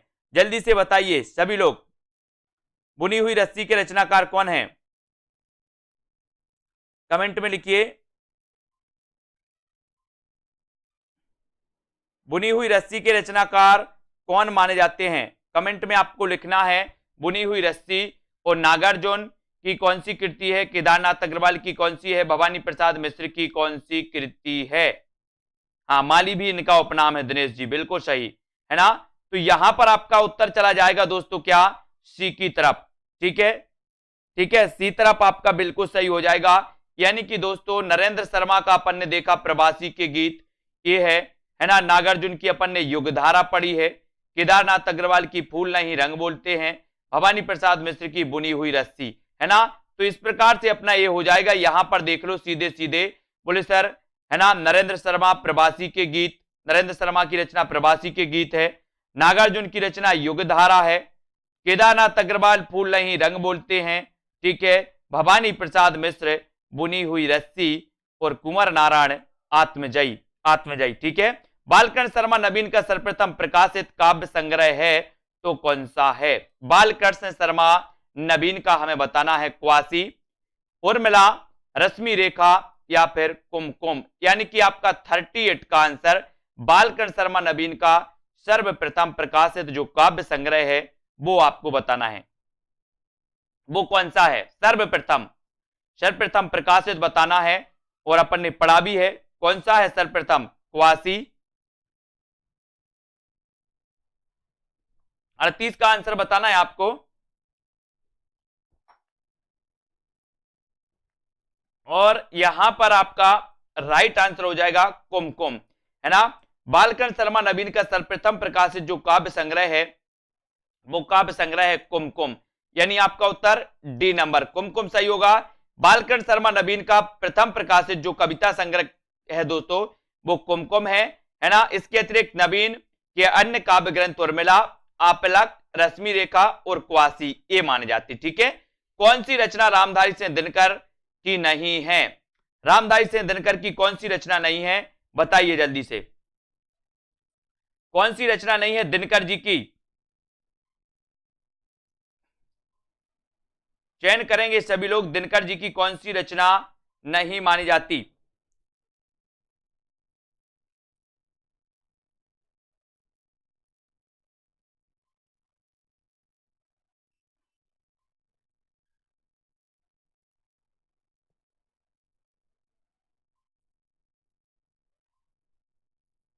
तो यहां पर रामधारी सिंह दिनकर की जब बात होती है तो इनकी रचना नहीं है अध्यात्म चिंतन। अध्यात्म चिंतन दिल्ली है इनकी रचना, रेणुका भी है, नीम के पत्ते भी है ना। तो कौन सी नहीं है, अध्यात्म चिंतन नहीं है, यानी कि आपका ए नंबर दिनकर की रचना नहीं है ना। और हुंकार की बात करें तो हुंकार है, रसवंती भी है, कुरुक्षेत्र है, सामधैनी है, नील कुसुम है, दिल्ली है, ठीक है। ये सारी रचनाएं मानी जाती हैं दोस्तों। द्वंद्व गीत, रश्मि रथी, उर्वशी, परशुराम की प्रतीक्षा, है ना, हारे को हरिनाम, धूप और धुआं, है ना, ये सारी रचनाएं मानी जाती है। आत्मा की आंखें, नीम के पत्ते, नीम के पत्ते भी पूछी जाती है, ठीक है। नीम के पत्ते के रचनाकार कौन है। एक हथौड़े वाला घर में और हुआ किसकी पंक्ति है। एक हथौड़े वाला घर में और हुआ, ये पंक्ति किसकी है, ये पंक्ति बताना है। ये पंक्ति एक हथौड़ा वाला घर में और हुआ, ये किसकी पंक्ति है। उत्तर चला जाता है केदारनाथ अग्रवाल की। किसकी पंक्ति है, केदारनाथ अग्रवाल की। और ए नंबर केदारनाथ अग्रवाल आपका बिल्कुल सही हो जाता है। केदारनाथ अग्रवाल प्रगतिवाद के प्रमुख कवि हैं, है ना। एक हथौड़ा वाला घर में और हुआ, आज नदी बिल्कुल उदास थी, है ना। इन पंक्तियों तथा इनकी काव्य कृतियां इस प्रकार हैं दोस्तों। नींद के बादल, युग की गंगा केदारनाथ अग्रवाल, फूल नहीं रंग बोलते हैं केदारनाथ अग्रवाल। ये रचनाएं अपन को याद करना है, ठीक है। ये रचनाएं हमेशा पूछी जाती हैं। बढ़ते हैं अगले क्वेश्चन की ओर, अगले प्रश्न को देखते हैं। इनमें से कौन सा कवि प्रगतिवादी नहीं है। ये क्वेश्चन तो कई बार पूछे जाते हैं, और प्रगतिवादी जो कवि हैं उनको आपको याद करना है। कौन सा प्रगतिवादी कवि नहीं है बताइए। केदारनाथ अग्रवाल नहीं है, भवानी प्रसाद मिश्र, त्रिलोचन या फिर शिवमंगल सिंह सुमन। प्रगतिवादी जो कवि हैं वो कौन नहीं है, ये प्रश्न आपको बताना है। कौन सा कवि प्रगतिवादी नहीं है, और इसका सही उत्तर होगा आपका कि जो प्रगतिवादी नहीं है वो कौन नहीं है, भवानी प्रसाद मिश्र, है ना। यानी कि आपका जो बी नंबर है वो बिल्कुल सही है, ठीक है। भवानी प्रसाद मिश्र आपका सही हो जाएगा दोस्तों। हरि भवानी शकुन करे, शेर नरे रघुधर्म करे। तो भवानी प्रसाद प्रयोगवादी कवि माने जाते हैं, है ना। तो केदारनाथ अग्रवाल, वासुदेव सिंह, त्रिलोचन, शिवमंगल सिंह सुमन ये प्रगतिवादी कवि माने जाते हैं, जबकि भवानी प्रसाद मिश्र ये प्रयोगवादी कवि हैं, है ना। और ये दूसरे तार सप्तक से जुड़े हुए थे। कौन, भवानी प्रसाद मिश्र, है ना। अब यहां पर बढ़ते हैं, कृतियों तथा कृतिकारों को सुमेलित करना है ईश्वर की अध्यक्षता में। और कबूतर, है ना, कबूतर आत्महत्या के विरुद्ध, और जलसाघर, ये रचनाएं कौन सी हैं, ये रचनाएं किसकी हैं, ये आपको सुमेलित करना है। तो करिए सुमेलित। ईश्वर की अध्यक्षता, ये रचना किसकी है, या फिर अब कबूतर या फिर आत्महत्या के विरुद्ध या जलसाघर। और यहां पर आपका बिल्कुल सही आंसर होगा कि ईश्वर की अध्यक्षता में लीलाधर जगूड़ी, है ना। कबूतर के रचनाकार उदय प्रकाश, आत्महत्या के रघुवीर सहाय, जलसाघर के रचनाकार श्रीकांत, और सतरंगे पंखों वाली ये नागार्जुन। अब आपसे अगर पूछा जाए कि ईश्वर की अध्यक्षता में की रचनाकार कौन है, लीलाधर जगूड़ी हैं। कबूतर के रचनाकार कौन है, उदय प्रकाश हैं। आत्महत्या के विरुद्ध के रचनाकार कौन है, रघुवीर सहाय, है ना। जलसाघर के रचनाकार कौन है, तो श्रीकांत हैं। सतरंगे पंखे वाली की रचना किसने की, तो वो की नागार्जुन ने। ये रचनाएं आपको याद करना है, ये हमेशा पूछी जाएंगी। हालाबाद के प्रवर्तक कौन है, ये क्वेश्चन तो अभी पूछा गया था पंजाब मास्टर गाइडर में। हालाबाद के प्रवर्तक कौन है बताइए। कौन माने जाते हैं दोस्तों, मासलवाद और हालाबाद ये दो चले थे। अब मासलवाद तो आपको पता है रामेश्वर शुक्ल अंचल हैं, लेकिन हालाबाद आपसे पूछा गया तो हालाबाद के प्रवर्तक कौन है? नरेंद्र शर्मा, रामेश्वर शुक्ल अंचल, जगदीश गुप्त या फिर हरिवंश राय बच्चन। हालाबाद के प्रवर्तक कौन माने जाते हैं? ये उत्तर आपको चयन करना है, सभी लोग चयन करेंगे उत्तर को। हालाबाद के प्रवर्तक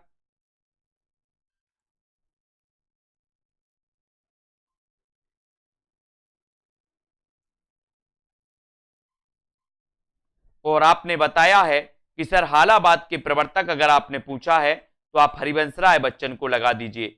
हरिवंश राय बच्चन ये हालाबाद के प्रवर्तक हैं। अब इनके बारे में इनकी जो रचनाएं पूछी जाती हैं दोस्तों हरिवंश राय बच्चन की, मधुबाला, मधुशाला, रस कलश, ये पूछी जाती हैं, है ना। और दोस्तों ये हालाबाद के प्रवर्तक माने जाते हैं, है ना। इन्हें छई रोमांस का कवि भी कहा जाता है या प्रेम और मस्ती का काव्य भी इन्हें कहा जाता है, इनके काव्य को, ठीक है। इनको भी याद रख लेना, ठीक है। और दोस्तों ये जो हालाबाद के प्रवर्तक हैं वो कौन है? तो वो हैं हरिवंश राय बच्चन। मासलबाद के प्रवर्तक कौन है? तो मासलबाद के प्रवर्तक माने जाते हैं रामेश्वर शुक्ल अंचल। मासलबाद के प्रवर्तक रामेश्वर शुक्ल अंचल। हालाबाद के प्रवर्तक दोस्तों कौन माने जाते हैं? हालाबाद के माने जाते हैं अपने हरिवंश राय बच्चन, है ना। दिनकर की रचनाओं का सही अनुक्रम रेखांकित कीजिए।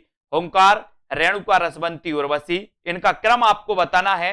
और दोस्तों आपको क्या करना है, आपको जिन भी साथियों ने अभी तक ऐप डाउनलोड नहीं किया सेल्फ स्टडी क्लासेस का ऐप, अगर आप डाउनलोड नहीं कर पाए हैं तो ऐप को डाउनलोड कर लें, ठीक है। ऐप को आप डाउनलोड कर लेते हैं दोस्तों तो आपको वहां पर हिंदी साहित्य का संपूर्ण कोर्स लॉन्च किया गया, जिसकी फीस दोस्तों, है ना, 50% से ज्यादा ऑफ में दोस्तों ये मात्र 30 तारीख तक आपको 1100 रुपए में टीजीटी, पीजीटी या फिर दोस्तों आप जूनियर टेट एग्जाम की तैयारी कर रहे हैं तो इनको याद करना है। इनको दोस्तों आप एडमिशन इसमें ले सकते हैं, है ना।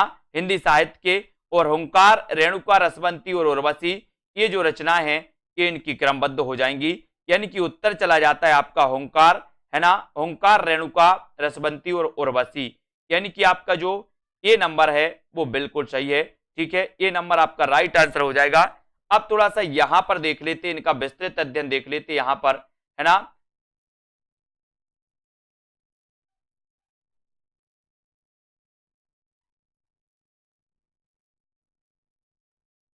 ठीक है, इसको थोड़ा सा अपन देखते हैं,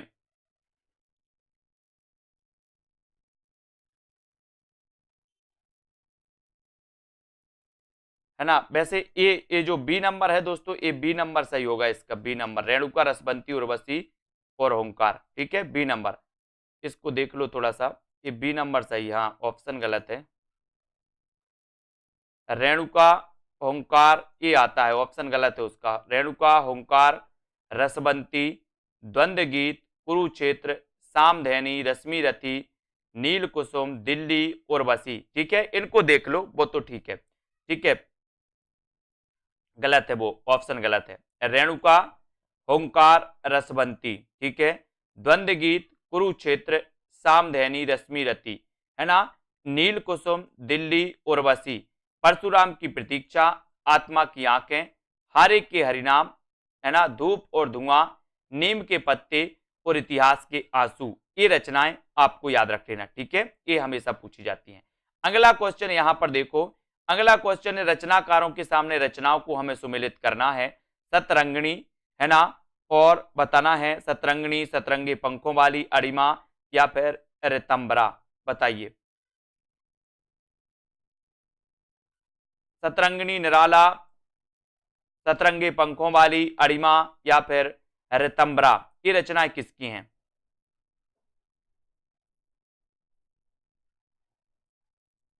तो ये रचनाएं आपसे पूछी जाएंगी दोस्तों, तो यहां पर अपन सीधे सीधे देखो, सतरंगिनी रचना तो किसकी है? हरिवंश राय बच्चन की। सतरंगे पंखों वाली रचना किसकी है? नागार्जुन की, ठीक है। अड़िमा के रचनाकार कौन है? सूर्यकांत त्रिपाठी, निराला। रितंबरा रचना किसकी है? केदारनाथ अग्रवाल की। और हम बिस्पाई जन्म के बाल कृष्ण शर्मा, ठीक है। सतरंगिनी आपसे पूछा जाएगा, बोले हरिवंश राय बच्चन सतरंगिनी, है ना। बोले हरि ने सतरंगी दुनिया बनाई है, बनाई कि नहीं बनाई? सतरंगी दुनिया किसने बनाई? आपने बनाई कि हरि ने बनाई? बोले सर हरि ने बनाई, तो हरिवंश राय बच्चन ठीक है। सतरंगे पंखों वाली को कौन खा गया? बोले सतरंगे पंखों वाली को नांग खा गया, नांग खा गया तो नागार्जुन, ठीक है। अरिमा किसकी है? अरिमा सूर्यकांत त्रिपाठी निराला, निराला की है, इसको याद रखो। ऋतंबरा के रचनाकार कौन है? तो केदारनाथ मिश्र प्रभात, केदारनाथ मिश्र प्रभात है, ये केदारनाथ अग्रवाल नहीं है, ये केदारनाथ मिश्र प्रभात है ना। और हम बिस्पाई जन्म के, ये बाल कृष्ण भट्ट। बोले हम तो विष भी डाल देते, बोले सर हम तो जन्म से बालों में विष डाल रहे हैं, बाल कृष्ण भट्ट बाल में डाल रहे विष, है ना, तो ये विष डाल रहे हैं बाल में, तो बाल कृष्ण भट्ट हम बिस्पाई जन्म के, है ना। हरिजन गाथा किसकी रचना है?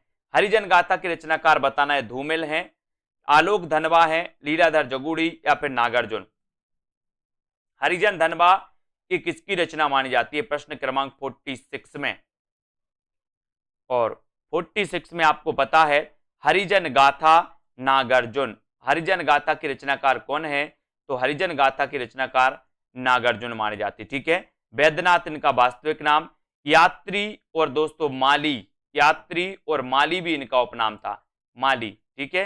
यात्री और माली इनका उपनाम था नागार्जुन का, है ना। और दोस्तों हरिजन गाथा के रचनाकार नागार्जुन। ईश्वर की अध्यक्षता में लीला, बोले ईश्वर की अध्यक्षता में लीला हुई थी, लीला पढ़ते ना अपन, कृष्ण लीला, बोले लीला, तो ईश्वर की अध्यक्षता में लीला जगुड़ी। दुनिया रोज बनती है, आलोक धनवा, है ना। मोची राम, मोची राम सुदामा पांडे धूमिल, मोची राम सुदामा पांडे धूमिल, ठीक है। अब इनमें से बताइए कौन सा नाम सही है? पहला तार सप्तक, तार सप्तक, दूसरा तार सप्तक, तीसरा तार सप्तक, कौन सा नाम सही है? सही नाम आपको चयन करना है, तो कौन सा नाम सही होता है इसमें से बताइए।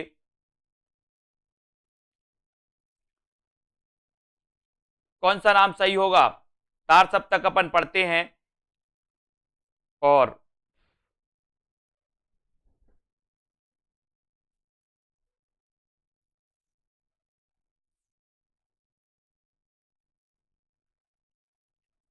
है ना, तो इसमें आपका सही हो जाएगा दोस्तों ये तार सप्तक, तार सप्तक इसमें सही है ना।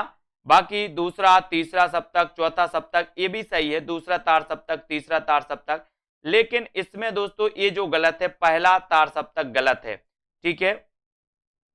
यहां पर ऐसा क्वेश्चन पूछा जाता कौन सा सही नहीं है, सही नहीं है तो पहला तार सप्तक सही नहीं है, बाकी दूसरा तो तार सप्तक है ही, तीसरा है, चौथा है ना। तो तार सप्तक दोस्तों ये तार सप्तक सही हो जाएगा सी नंबर।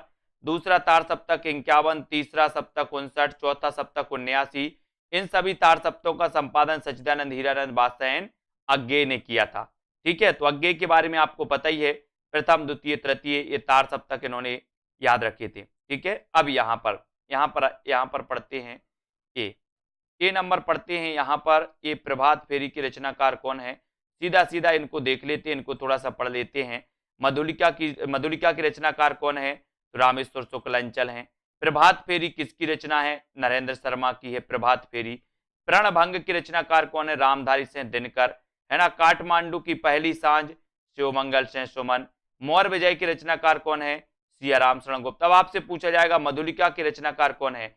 आप क्या बताओगे? रामेश्वर शुक्ल अंचल है। प्रभात फेरी ये किसकी रचना है? नरेंद्र शर्मा की। प्रणभंग रामधारी सिंह दिनकर, है ना। काठमांडू की पहली सांझ शिवमंगल सिंह सुमन। मौर्य विजय की रचनाकार कौन है? तो सियाराम शरण गुप्त, ठीक है। अगला क्वेश्चन इस प्रकार से आपको बताना है कि रचनाएं किस किस की है। मौर्य विजय की रचनाकार कौन है? राखी की चुनौती किसकी रचना है, ठीक है। और दोस्तों राष्ट्रीय तरंग ये किसकी है? या फिर विप्लव, है ना, या फिर सतरंगे पंखों वाली, ये रचनाएं किसकी हैं? इन रचनाओं को आपको बताना है, तो ये रचनाएं किसकी मानी जाती हैं। तो इन रचनाओं को भी अपन फिर से सीधा सीधा देखेंगे। ये रचनाएं यहाँ से पढ़ना है अपन को कि सियाराम शरण गुप्त की तो मौर्य विजय, है ना। बालकृष्ण शर्मा की विप्लव गायन की रचनाकार कौन है? बालकृष्ण शर्मा नवीन, ठीक है। राखी की चुनौती ये किसकी रचना है? सुभद्रा कुमारी चौहान, राखी की चुनौती। राष्ट्रीय तरंग की रचनाकार कौन है? गया प्रसाद शुक्ल स्नेही। और सतरंगे पंखों वाली ये रचना किसकी है? तो ये रचना है दोस्तों नागार्जुन की, ठीक है। तो मौर्य विजय सियाराम शरण गुप्त, विप्लव गायन बालकृष्ण शर्मा नवीन, राखी की चुनौती सुभद्रा कुमारी चौहान, राष्ट्रीय तरंग गया प्रसाद शुक्ल स्नेही और सतरंगे पंखों वाली को कौन खा गया? बोले सर नाग, तो नागार्जुन आपका बिल्कुल सही हो जाएगा। ठीक है, 9 बजे रोज 9 बजे क्लास होती है दोस्तों, आपकी 40 मिनट की क्लास होती है। अब यहां पर आपको चयन करना है, यहां पर आपको बताना है कि रचना ना तो दर्शन है और ना किसी ज्ञानी के प्रौढ़ मस्तिष्क का चमत्कार, यह तो अंततः एक साधारण मनुष्य का शंकाकुल हृदय ही है जो मस्तिष्क के हृदय पर चढ़कर बोल रहा है। रामधारी से दिनकर द्वारा कहा गया यह कथन उनके किस काव्य के संबंध में है? ये आपको बताना है पुष्पा जी। 50 का आंसर आपको बताना है, सभी लोग बताइए। रचना ना तो दर्शन है और ना किसी ज्ञानी के प्रौढ़ मस्तिष्क का चमत्कार, यह तो अंततः एक साधारण मनुष्य का शंकाकुल हृदय ही है जो मस्तिष्क के स्तर पर चढ़कर बोल रहा है। रामधारी से दिनकर द्वारा कहा गया यह कथन उनके किस काव्य के संबंध में है? तो किस काव्य के संबंध में है दोस्तों? ये जो है ये कुरुक्षेत्र के संबंध में है। ठीक है, कुरुक्षेत्र, रश्मि रथी, उर्वशी और दोस्तों परशुराम की प्रतीक्षा। ठीक है, ये रचना इनकी मानी जाती है। रचना ना तो दर्शन है ना किसी ज्ञानी के प्रौढ़ मस्तिष्क का चमत्कार, यह तो अंततः एक साधारण मनुष्य का शंकाकुल क्या है? हृदय है, शंकाकुल हृदय है। ये दोस्तों कुरुक्षेत्र से संबंधित है, रामधारी से दिनकर की रचना है। रामधारी से दिनकर की रचनाओं में रेणुका 1935 सबसे पहले रेणुका आती है, ओंकार आती है फिर 1939 में, रसबंती, द्वंद्व गीत, कुरुक्षेत्र, सामधैनी, रश्मि रति, नील कुसुम, दिल्ली, है ना, उर्वशी, परशुराम की प्रतीक्षा, आत्मा की आंखें, हरि को हरिनाम, है ना, धूप और धुआं, नीम के पत्ते, इतिहास के आंसू इत्यादि ये रचनाएं। अब आपको क्रमबद्ध यहां पर बताना है, क्रमबद्ध चयन करना है साथियों। जन्म काल के आधार पर निम्नलिखित कवियों का सही अनुक्रम बताइए।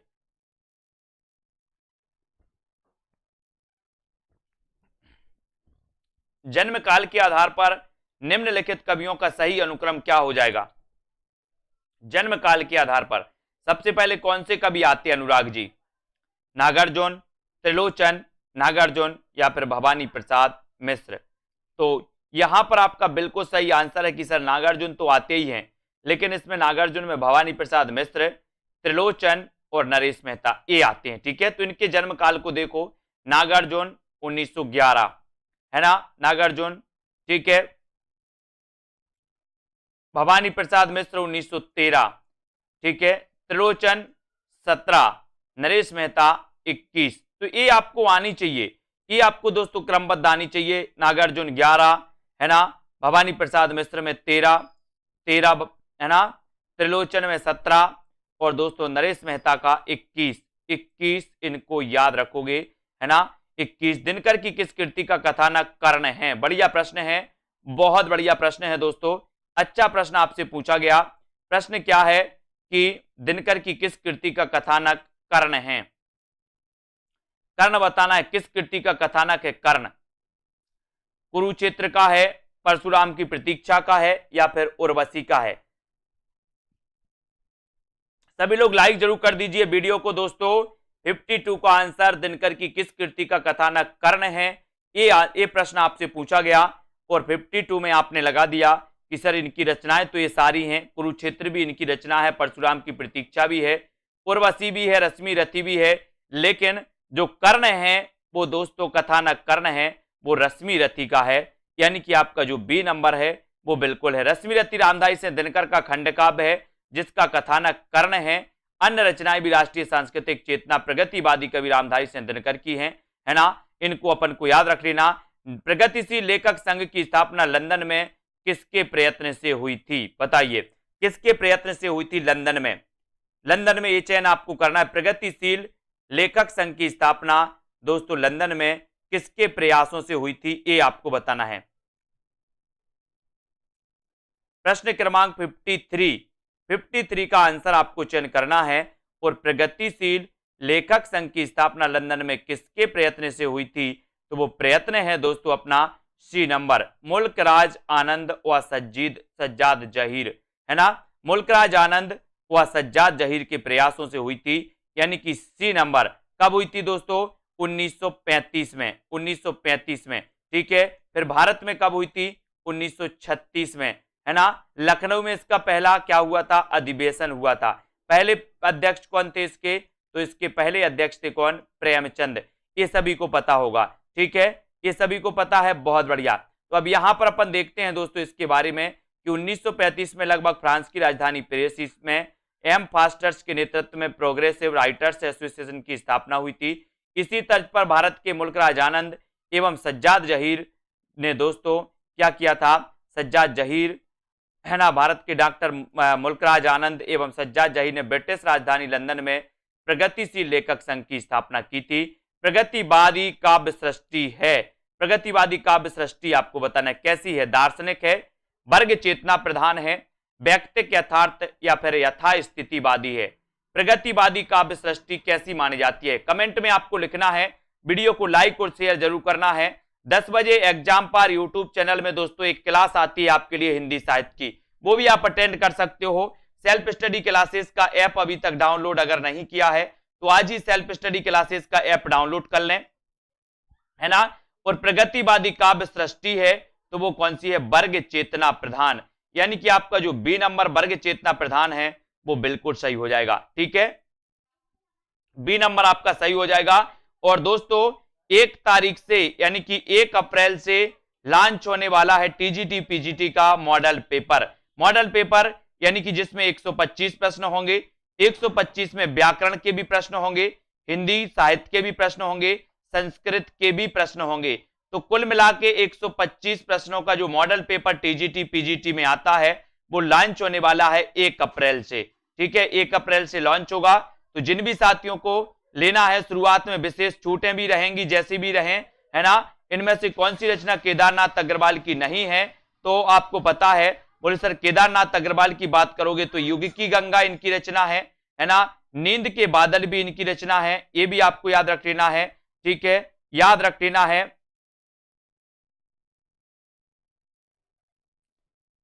ठीक है। और आग का झरना और युगधारा ये दोस्तों किसकी है? ये केदारनाथ अग्रवाल की रचना नहीं है, ये तो किसकी है? ये तो रचना नागार्जुन की है। किसकी है? नागार्जुन की। इसको याद रख लेना। युगधारा की आज का जो अपना पहला प्रश्न है यहां पर आपको बताना है, यहां तक अपन ने पढ़ लिया था। अगला क्वेश्चन है आपका, फूल नहीं रंग बोलते हैं, फूल नहीं रंग बोलते हैं कि रचनाकार कौन माने जाते हैं? इसका उत्तर आपको बताना है। केदारनाथ अग्रवाल, नागार्जुन, त्रिलोचन या फिर नरेश मेहता। अपन ने दोस्तों प्रगतिवाद के बारे में पढ़ा था कि सर प्रगतिवाद का जो उदय होता है वो होता है 1936 में। प्रगतिवाद के प्रवर्तक कौन है? सुमित्रानंदन पंत। छायावाद के अंत की घोषणा किस रचना से मानी जाती है? तो वो रचना है कौन सी? युगांत। किसकी रचना है? युगांत। तो युगांत के रचनाकार अपन ने पढ़ा था कि युगांत के जो रचनाकार हैं वो रचनाकार हैं दोस्तों कौन से? सुमित्रानंदन पंत। ये भी अपन ने एक बार पढ़ लिया, ठीक है। अब दोस्तों आपको बताना है कि फूल नहीं रंग बोलते हैं, ये रचना किसकी है? तो आप लोगों को बिल्कुल पता है। बोले सर केदारनाथ गए हो आप, केदारनाथ धाम गए हैं ना बहुत सारे, केदारनाथ में फूल नहीं रंग बोलते हैं। बोले सर वहां के, है ना, फूल नहीं रंग बोलते कहां पर? केदारनाथ में। तो आपका ए नंबर केदारनाथ अग्रवाल बिल्कुल सही हो जाएगा, ठीक है। फिर बढ़ते हैं दोस्तों अगले क्वेश्चन की ओर। यहां पर आते हैं, फूल नहीं रंग बोलते, है ना, युग की गंगा, नींद के बादल, आग का आईना, अपूर्वा, समय समय पर, है ना, इत्यादि दोस्तों केदारनाथ अग्रवाल की रचनाएं मानी जाती हैं। और केदारनाथ अग्रवाल प्रगतिवादी काव्यधारा से संबंधित हैं, यानी कि ये प्रगतिवाद के कवि माने जाते हैं। कौन दोस्तों? अग्रवाल, केदारनाथ अग्रवाल, ठीक है। बात करें दोस्तों नागार्जुन की, तो नागार्जुन की रचनाओं में युगधारा, सतरंगे पंखों वाली, प्यासी पथराई आंखें, भस्मांकुर, तुमने कहा था, ये सभी रचनाएं किसकी हैं? नागार्जुन की मानी जाती हैं, ठीक है। बात करें दोस्तों मिट्टी की बारात, तो मिट्टी की बारात 2 लोगों ने रचना की दोस्तों इस नाम से, है ना। आपको पता है मिट्टी की बारात, कभी आपसे पूछा जाए कि मिट्टी के बारात के रचनाकार कौन है, तो दोस्तों दो कवि कौन कौन से हैं? एक कवि हैं त्रिलोचन, दूसरे कवि हैं शिवमंगल सिंह सुमन। तो मिट्टी की बारात 2 कवियों की रचनाएं हैं जिनको आपको याद रख लेना है। ठीक है, अब दोस्तों निशा निमंत्रण की रचनाकार आपको बताना है। निशा निमंत्रण की रचनाकार कौन है? कई बार एक क्वेश्चन आता है, इस क्वेश्चन के लिए हमें तैयार रहना है। बात करना है निशा निमंत्रण की, है ना। तो जब निशा होती है दोस्तों तो हम क्या करते हैं? बोले हम हरि का भजन करते हैं। निशा के समय हरि का भजन करते हैं। तो ये निशा निमंत्रण के रचनाकार कौन हो जाएंगे? हरिवंश राय बच्चन होंगे या फिर वीरेंद्र मिश्र होंगे, है ना। तो यहां पर आपको बिल्कुल सही है। बोले सर जैसे ही निशा होती है हम हरि को निमंत्रण देते हैं, हरि की आरती करते हैं, है ना, हरि यानी कि भगवान की। तो ये हरिवंश राय बच्चन, यानी आपका उत्तर विकल्प नंबर जो बी है वो बिल्कुल सही हो जाएगा। ठीक है, प्रणय मूलक व्यक्तिक काव्यधारा के अंतर्गत प्रेम और मस्ती की कविताएं लिखने वाले हरिवंश राय बच्चन। निशा निमंत्रण इनकी एक रचना है। मधुशाला, मधुबाला, मधु कलश, मिलन आमनी, एकांत संगीत, प्रणय पत्रिका, सतरंगनी, है ना। ये सारी रचनाएं दोस्तों इनकी मानी जाती हैं। और आपको पता है एक क्वेश्चन और इनसे पूछा जाता है कि हालाबाद के प्रवर्तक कौन है? हालाबाद के प्रवर्तक आपसे पूछा जाता है, हालाबाद के प्रवर्तक कौन है? फिर पूछा जाता है मासलवाद के प्रवर्तक कौन है ना। तो आपको याद रख लेना, हालाबाद के प्रवर्तक हरिवंश राय बच्चन, मासलवाद के प्रवर्तक रामेश्वर शुक्ल अंचल, है ना। ये चीज भी याद रख लेना। और दोस्तों जो हरिवंश राय बच्चन हैं इनकी आत्मकथा क्या भूलूं क्या याद करूं, है ना, ये आपने पढ़ी होगी, 4 भागों में प्रकाशित है और कई बार ये पूछी गई है ना।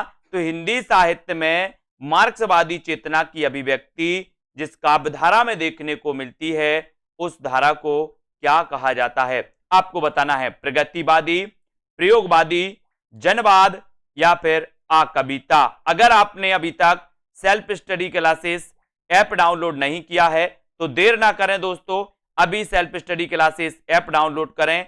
और मार्क्सवाद की जब भी बात होती है तो हम बात करते हैं प्रगतिवाद की, है ना। प्रगतिवाद दोस्तों आपको पता है कि मार्क्सवाद यानी कि दोस्तों समाजवाद, साम्यवाद से प्रभावित माना जाता है। ये आपको याद रख लेना। हम पढ़ते हैं कि राजनीति में जो मार्क्सवाद है ना, या साम्यवाद है, वही दोस्तों साहित्य में क्या है? प्रगतिवाद है। प्रगतिवाद के प्रवर्तक पंत को माना जाता है।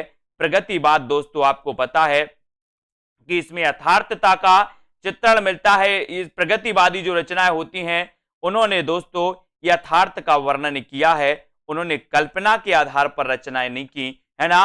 हिंदी साहित्य में मार्क्सवादी चेतना की अभिव्यक्ति प्रगतिवादी काव्यधारा के रूप में देखने को मिलती है। और प्रगतिवादी काव्य की मूल चेतना कार्ल मार्क्स के द्वंद्वात्मक भौतिकवाद से दोस्तों अनुप्राणित है। और मार्क्स की भौतिकवादी विचारधारा का प्रभाव हिंदी के उन साहित्यकारों पर पड़ा जो सामाजिक यथार्थ तथा शोषण के विरुद्ध विचारों को साहित्य में अभिव्यक्त करने के क्या थे?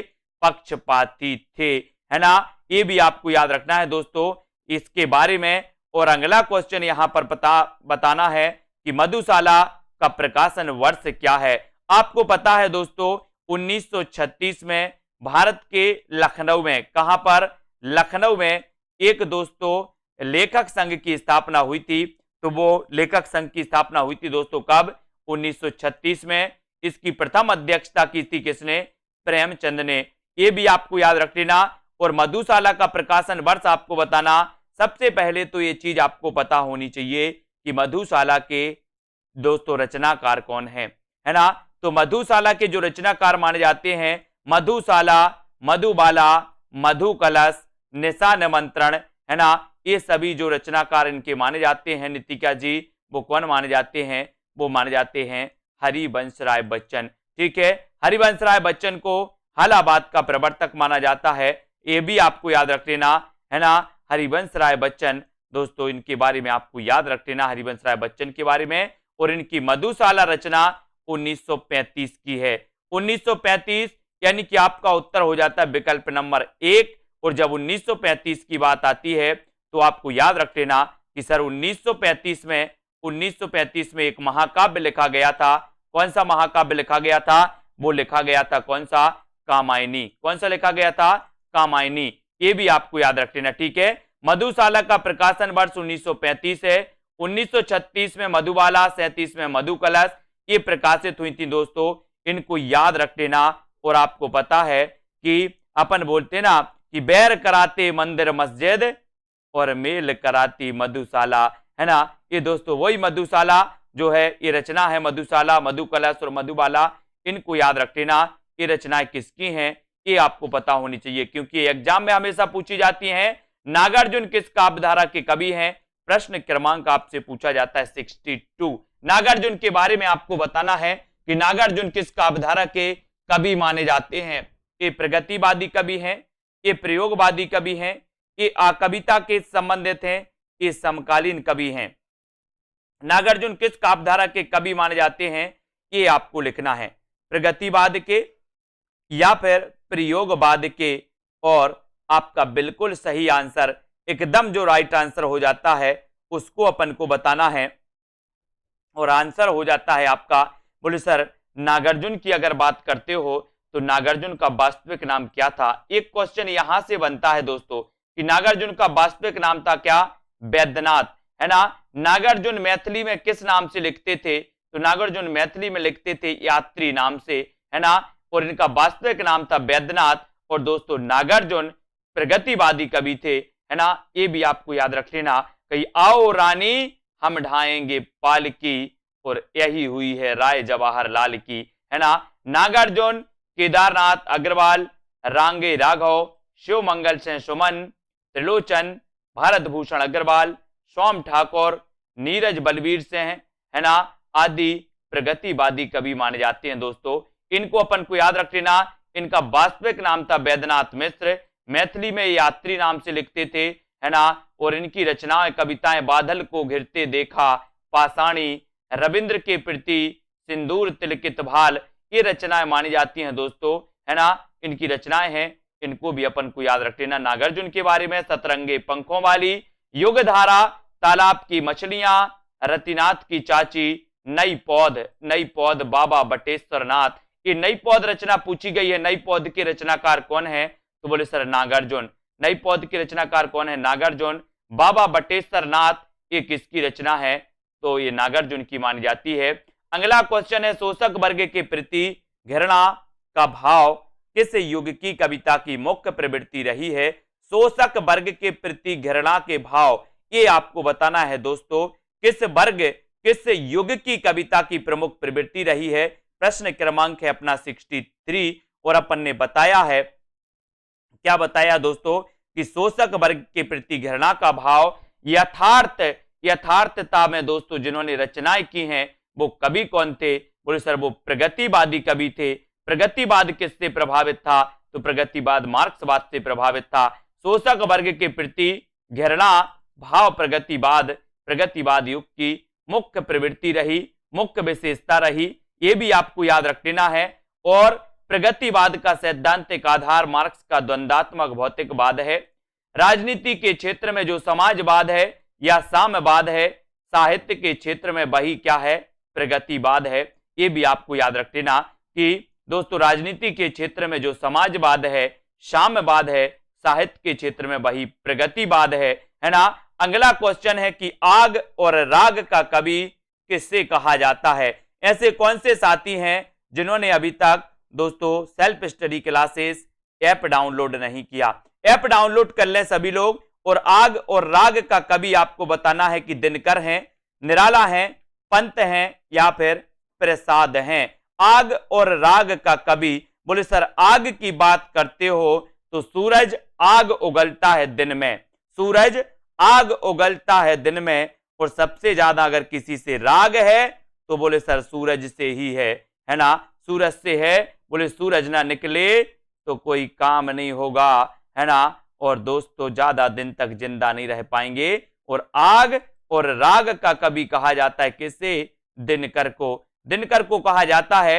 दिनकर की रचनाओं की अगर बात की जाए रामधारी सिंह दिनकर की, तो रेणुका इनकी रचना है।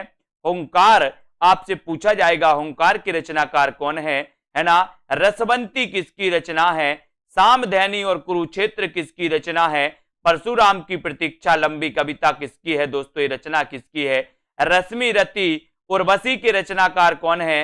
हारे को हरिनाम, है ना, ये रचना किसकी है? तो आपको बताना है कि सर ये रचना है किसकी? दिनकर जी की। दिनकर जी की मानी जाती है। निराला की प्रमुख रचनाओं की बात करें तो अनामिका, अनामिका, परिमल, गीतिका, तुलसीदास, कुकुरमुत्ता और नए पत्ते, ये रचनाएं आपको याद रख लेना है। ठीक है, जयशंकर प्रसाद की रचनाओं की बात करें तो उर्वशी। दोस्तों यहां कंफ्यूज नहीं होना, मैं आपको कई बार बताता हूं कि उर्वशी एक रचना जयशंकर प्रसाद की भी है और उर्वशी एक रचना दिनकर की भी है। इनकी दोस्तों 1909 की रचना मानी जाती है जयशंकर प्रसाद की, जबकि उर्वशी रचना एक दिनकर की है 1961 की। ठीक है, तो ये उर्वशी रचनाओं को अपन याद करेंगे। वन मिलन की रचनाकार जयशंकर प्रसाद हैं, कानन कुसुम की रचनाकार जयशंकर प्रसाद हैं, प्रेम पथक भी जयशंकर प्रसाद की है, चित्राधार और कामायनी भी रचना जयशंकर प्रसाद की मानी जाती हैं। चित्राधार भी याद रख लेना दोस्तों, चित्राधार जयशंकर प्रसाद, है ना। सुमित्रानंदन पंत की रचनाओं में उच्छ्वास की बात आती है दोस्तों, तो उच्छ्वास के रचनाकार कौन है? उच्छ्वास के रचनाकार हैं सुमित्रानंदन पंत और शोकोच्छ्वास के रचनाकार हैं जयशंकर प्रसाद। शोकोच्छ्वास जयशंकर प्रसाद, उच्छ्वास सुमित्रानंदन पंत, ग्रंथि, पल्लव, गुंजन, स्वर्ण किरण, स्वर्ण धूलि, कला और बूढ़ा चांद, लोकायतन इनका महाकाव्य, चिदंबरा के लिए ज्ञानपीठ पुरस्कार मिला पंत जी की रचनाओं के लिए। तो ये सुमित्रानंदन पंत जी की रचनाएं जो आपको याद रख लेना, ये रचना इनकी स्वर्ण किरण, स्वर्ण धूलि, अरविंद दर्शन से प्रभावित हैं, है ना। कला और बूढ़ा चांद के लिए 1960 में साहित्य अकादमी पुरस्कार मिला। ठीक है, लोकायतन इनका महाकाव्य गांधी जी के जीवन पर आधारित है पंत जी का। चिदंबरा के लिए 1968 में दोस्तों इन्हें क्या मिला था? ज्ञानपीठ पुरस्कार मिला था। इन सारी चीजों को आपको याद रखना है। कुरुक्षेत्र का मुख्य प्रतिपाद्य क्या है? कुरुक्षेत्र किसकी रचना? सबसे पहले तो ये बताना है आपको। तो कुरुक्षेत्र के रचनाकार माने जाते हैं दोस्तों कौन? दिनकर जी। और इनका मुख्य प्रतिपाद्य क्या है, इसके बारे में अपन चर्चा करेंगे यहां पर। और भी विकल्प आपको यहां पर दिए गए और आपका राइट आंसर है कि जब तक संसार में सद्भावना, शांति, समता और न्याय की प्रतिष्ठा नहीं होती तब तक युद्ध अनिवार्य है, तब तक युद्ध अनिवार्य है। राष्ट्रीय सांस्कृतिक चेतना के कवि रामधारी सिंह दिनकर की प्रमुख रचना कौन सी है? कुरुक्षेत्र। एक प्रबंध काव्य है जिसका मुख्य प्रतिपाद्य है दोस्तों कि जब तक संसार में सद्भावना, शांति, समता और न्याय की प्रतिष्ठा नहीं होती युद्ध अनिवार्य है ना। कुरुक्षेत्र में अगला क्वेश्चन, रामधारी सिंह दिनकर के अनुसार कुरुक्षेत्र में किसका आलंबन लेकर उन्होंने महत्वपूर्ण प्रश्न को कृति में उपस्थित किया है? आंसर बताना है आपको, सभी लोग बताएंगे। यहां पर राइट आंसर क्या हो जाएगा? जिन भी साथियों ने अभी तक लाइक नहीं किया है वो प्लीज एक बार लाइक कर देंगे, है ना। और साथियों रामधारी सिंह दिनकर के बारे में आपको बताना है कि किसका अवलंबन लेकर के दोस्तों इन्होंने बताइए। प्रश्न क्रमांक है आपका 66 और 66 में आपका बिल्कुल सही आंसर आपको बताना है कि महत्वपूर्ण प्रश्न को कृति में उपस्थित किया है तो वो दोस्तों भीष्म और युधिष्ठिर, भीष्म और युधिष्ठिर, ये आपको याद रख लेना है। ठीक है, फिर दोस्तों अगले क्वेश्चन की ओर जाते हैं, अगले क्वेश्चन की ओर बढ़ते हैं। रामधारी सिंह दिनकर ने अपने काव्य कुरुक्षेत्र में भीष्म और युधिष्ठिर का आलंबन यानी कि विषय लेकर उन्होंने महत्वपूर्ण प्रश्न को कृति में उपस्थित किया है। इसको याद रख लेना है। किसने लिखी ये पंक्तियां? ये पंक्तियां आपको बताना है दोस्तों, ये पंक्तियों के रचनाकार कौन है ये आपको बताना है कि ये पंक्तियां हैं अपनी। इस पंक्तियों के रचनाकार कि कुरुक्षेत्र ना तो दर्शन है, ना किसी जानी के प्राण, है ना, मस्तिष्क का चमत्कार है, यानी के, है ना, यह तो अंततः एक साधारण मनुष्य का शंकाकुल हृदय ही है जो मस्तिष्क के स्तर पर चढ़कर बोल रहा है।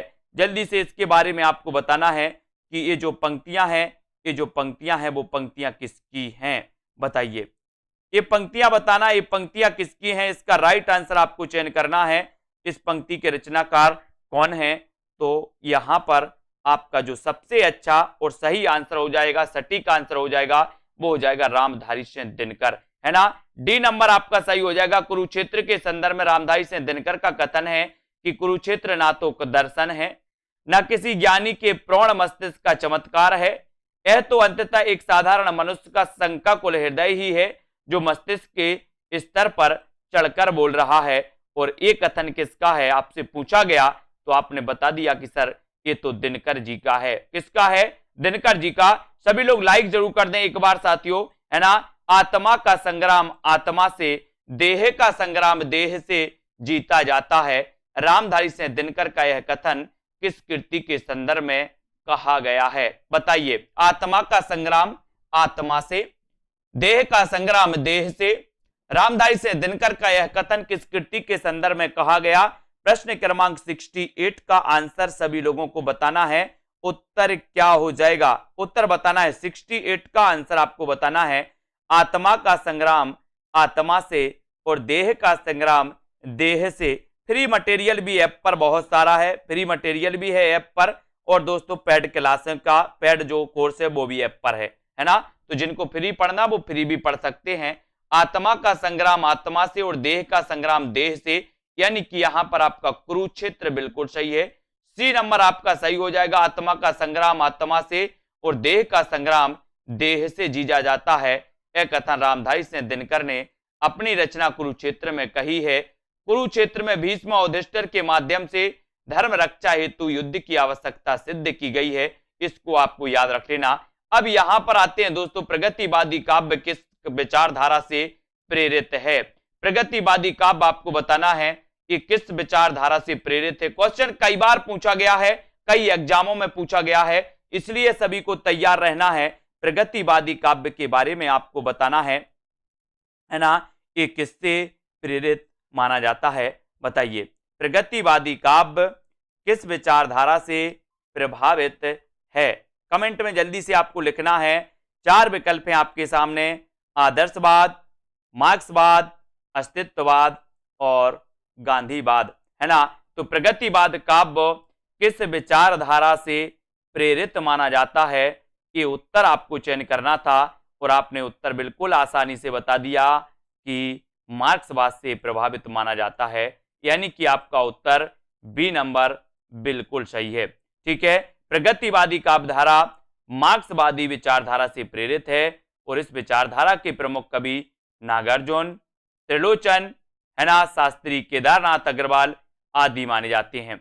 अगला क्वेश्चन है, प्रस्तुत पंक्तियां किस कृति से ली गई हैं? अगला यहां पर पंक्ति आपको दी है कि इस व्यक्तिक भोगवाद से फूटी विष की धारा तड़प रहा है जिसमें पढ़कर मानव समाज यह सारा। ये बताना है कि दोस्तों ये पंक्ति किसकी है? सरोज स्मृति, राम की शक्ति पूजा, कामायनी या फिर कुरुक्षेत्र। ये पंक्तियां कहां से ली गई हैं? 70 का आंसर आपको चयन करना है। 70 का आंसर आपको बताना है और 70 में आपका उत्तर हो जाएगा इस व्यक्तिक भोगवाद से फूटी विष की धारा तड़प रहा है जिसमें पढ़कर मानव समाज यह सारा। उत्तर चला जाता है कुरुक्षेत्र। कुरुक्षेत्र यानी कि आपका डी नंबर बिल्कुल सही हो जाएगा, है ना। कुरुक्षेत्र आपका राइट आंसर है दोस्तों। ये पंक्तियां ली गई हैं कुरुक्षेत्र से, है ना। दिनकर कृत कुरुक्षेत्र से दोस्तों ये पंक्तियां ली गई हैं। राम की शक्ति पूजा निराला की दोस्तों लंबी कविता है, इसको याद करना। कामायनी के रचनाकार जयशंकर प्रसाद है। सबको मुक्त प्रकाश चाहिए, सबको मुक्त समीरण, बाधा रहित विकास मुक्त, है ना, आशंकाओं से जीवन। ये पंक्तियां किससे ली गई हैं? ये पंक्तियां आपको बताना है कि सबको मुक्त प्रकाश चाहिए, सबको मुक्त समीरण, बाधा रहित विकास। ये पंक्तियां कहां से ली गई हैं? तो यहां पर आपको बताना था। और ये सबको मुक्त प्रकाश चाहिए, ये जो पंक्तियां हैं ये पंक्तियां ली गई हैं दोस्तों कहां से? कुरुक्षेत्र से। कुरुक्षेत्र यानी कि आपका उत्तर चला जाता है विकल्प नंबर सी की तरफ। सी नंबर आपका बिल्कुल सही हो जाता है। सबको मुक्त प्रकाश चाहिए, ये दोस्तों दिनकर की पंक्ति है और ये ली गई है काय से? कुरुक्षेत्र से। अगला क्वेश्चन आपको चयन करना है कि कुरुक्षेत्र के प्रथम सर्ग का प्रारंभ किस पंक्ति से होता है? किस पंक्ति से होता है? 72 का आंसर बताना है। देश की इज्जत बचाने के लिए ईस जाने देश का लज्जा विषय, या वह कौन रोता है वहां तत्व है कि कोई केवल आवरण। इसके बारे में कुरुक्षेत्र के प्रथम सर्ग का प्रारंभ किस पंक्ति से माना जाता है? इसका उत्तर आपको चयन करना है। 72 का आंसर आपको चयन करना है। और यहां पर ये दोस्तों प्रथम सर्ग का प्रारंभ कुरुक्षेत्र का माना जाता है कि दोस्तों ये क्वेश्चन कई बार आया है। कुरुक्षेत्र का प्रथम सर्ग का प्रारंभ किस पंक्ति से होता है? तब यहां पर आपका उत्तर चला जाता है वह कौन रोता है वहां, वह कौन रोता है वहां, इस पंक्ति से होता है। यानी कि आपका उत्तर हो जाता है विकल्प नंबर सी। सी जिन्होंने बताया उनका आंसर बिल्कुल सही। रामधारी से दिनकर कृत कुरुक्षेत्र ये प्रबंध काव्य है। वह कौन रोता है वहां पंक्ति से होता है दोस्तों इसका प्रारंभ, जबकि अन्य तीनों पंक्तियां संगत हैं। प्रगतिवाद का दार्शनिक आधार क्या है? दार्शनिक आधार बताना है साम्यवाद है, अस्तित्ववाद है, प्रयोगवाद है या फिर पूंजीवाद है। साम्यवाद प्रगतिवाद का दार्शनिक आधार आपको बताना है। दार्शनिक आधार क्या है? प्रगतिवाद का दार्शनिक आधार आपको चयन करना है, यानी कि आपको उत्तर 73 का उत्तर बताना है। ये क्वेश्चन भी कई बार आया है कि प्रगतिवाद का दार्शनिक आधार क्या है, और बहुत सारे लोगों ने उत्तर बता भी दिया है कि सर अगर प्रगतिवाद के दार्शनिक आधार की बात करोगे तो राजनीति के क्षेत्र में जो साम्यवाद है ना, साहित्य के क्षेत्र में वही क्या है? प्रगतिवाद। यानी कि उत्तर आपका एक ही तरफ चला जाता है। ये नंबर आपका बिल्कुल सही हो जाता है। ठीक है, अब यहां पर क्वेश्चन आता है प्रगतिवाद का दार्शनिक आधार है साम्यवाद, जो मार्क्सवाद की देन है। इस संबंध में कहा गया कि राजनीति के क्षेत्र में जो मार्क्सवाद है, तो दोस्तों साहित्य के क्षेत्र में वही क्या है? साहित्य के क्षेत्र में वही प्रगतिवाद है ना। किस कवि को मार्क्सवादी चेतना का कवि माना जाता है? किस कवि को माना जाता है मार्क्सवादी चेतना का कवि? धर्मवीर भारती को, अज्ञे हरिवंश राय बच्चन को या फिर केदारनाथ अग्रवाल को? किस कवि को मार्क्सवादी चेतना का कवि माना जाता है? मार्क्सवादी चेतना का कवि। ये चार विकल्प हैं। इतना तो हमारे अंदर कॉमन सेंस है कि सर यहां पर प्रगतिवादी कवियों की अगर बात करें तो प्रगतिवादी कवि दिख रहे हैं कौन? केदारनाथ अग्रवाल। फूल नहीं रंग बोलते हैं इनकी रचना है, बहुत ही श्रेष्ठ रचना। और किस कवि को मार्क्सवादी चेतना का कवि माना जाता है? तो वो माना जाता है दोस्तों केदारनाथ सिंह अग्रवाल, नहीं सिंह है ना। केदारनाथ अग्रवाल की रचना है कौन सी? फूल नहीं रंग बोलते हैं। लेकिन ये केदारनाथ सिंह है, यानी कि यहां पर डी नंबर आपका सही होगा। केदारनाथ सिंह और केदारनाथ अग्रवाल में दोस्तों कंफ्यूज नहीं होना, है ना। केदारनाथ सिंह को मार्क्सवादी चेतना का कवि कहा जाता है।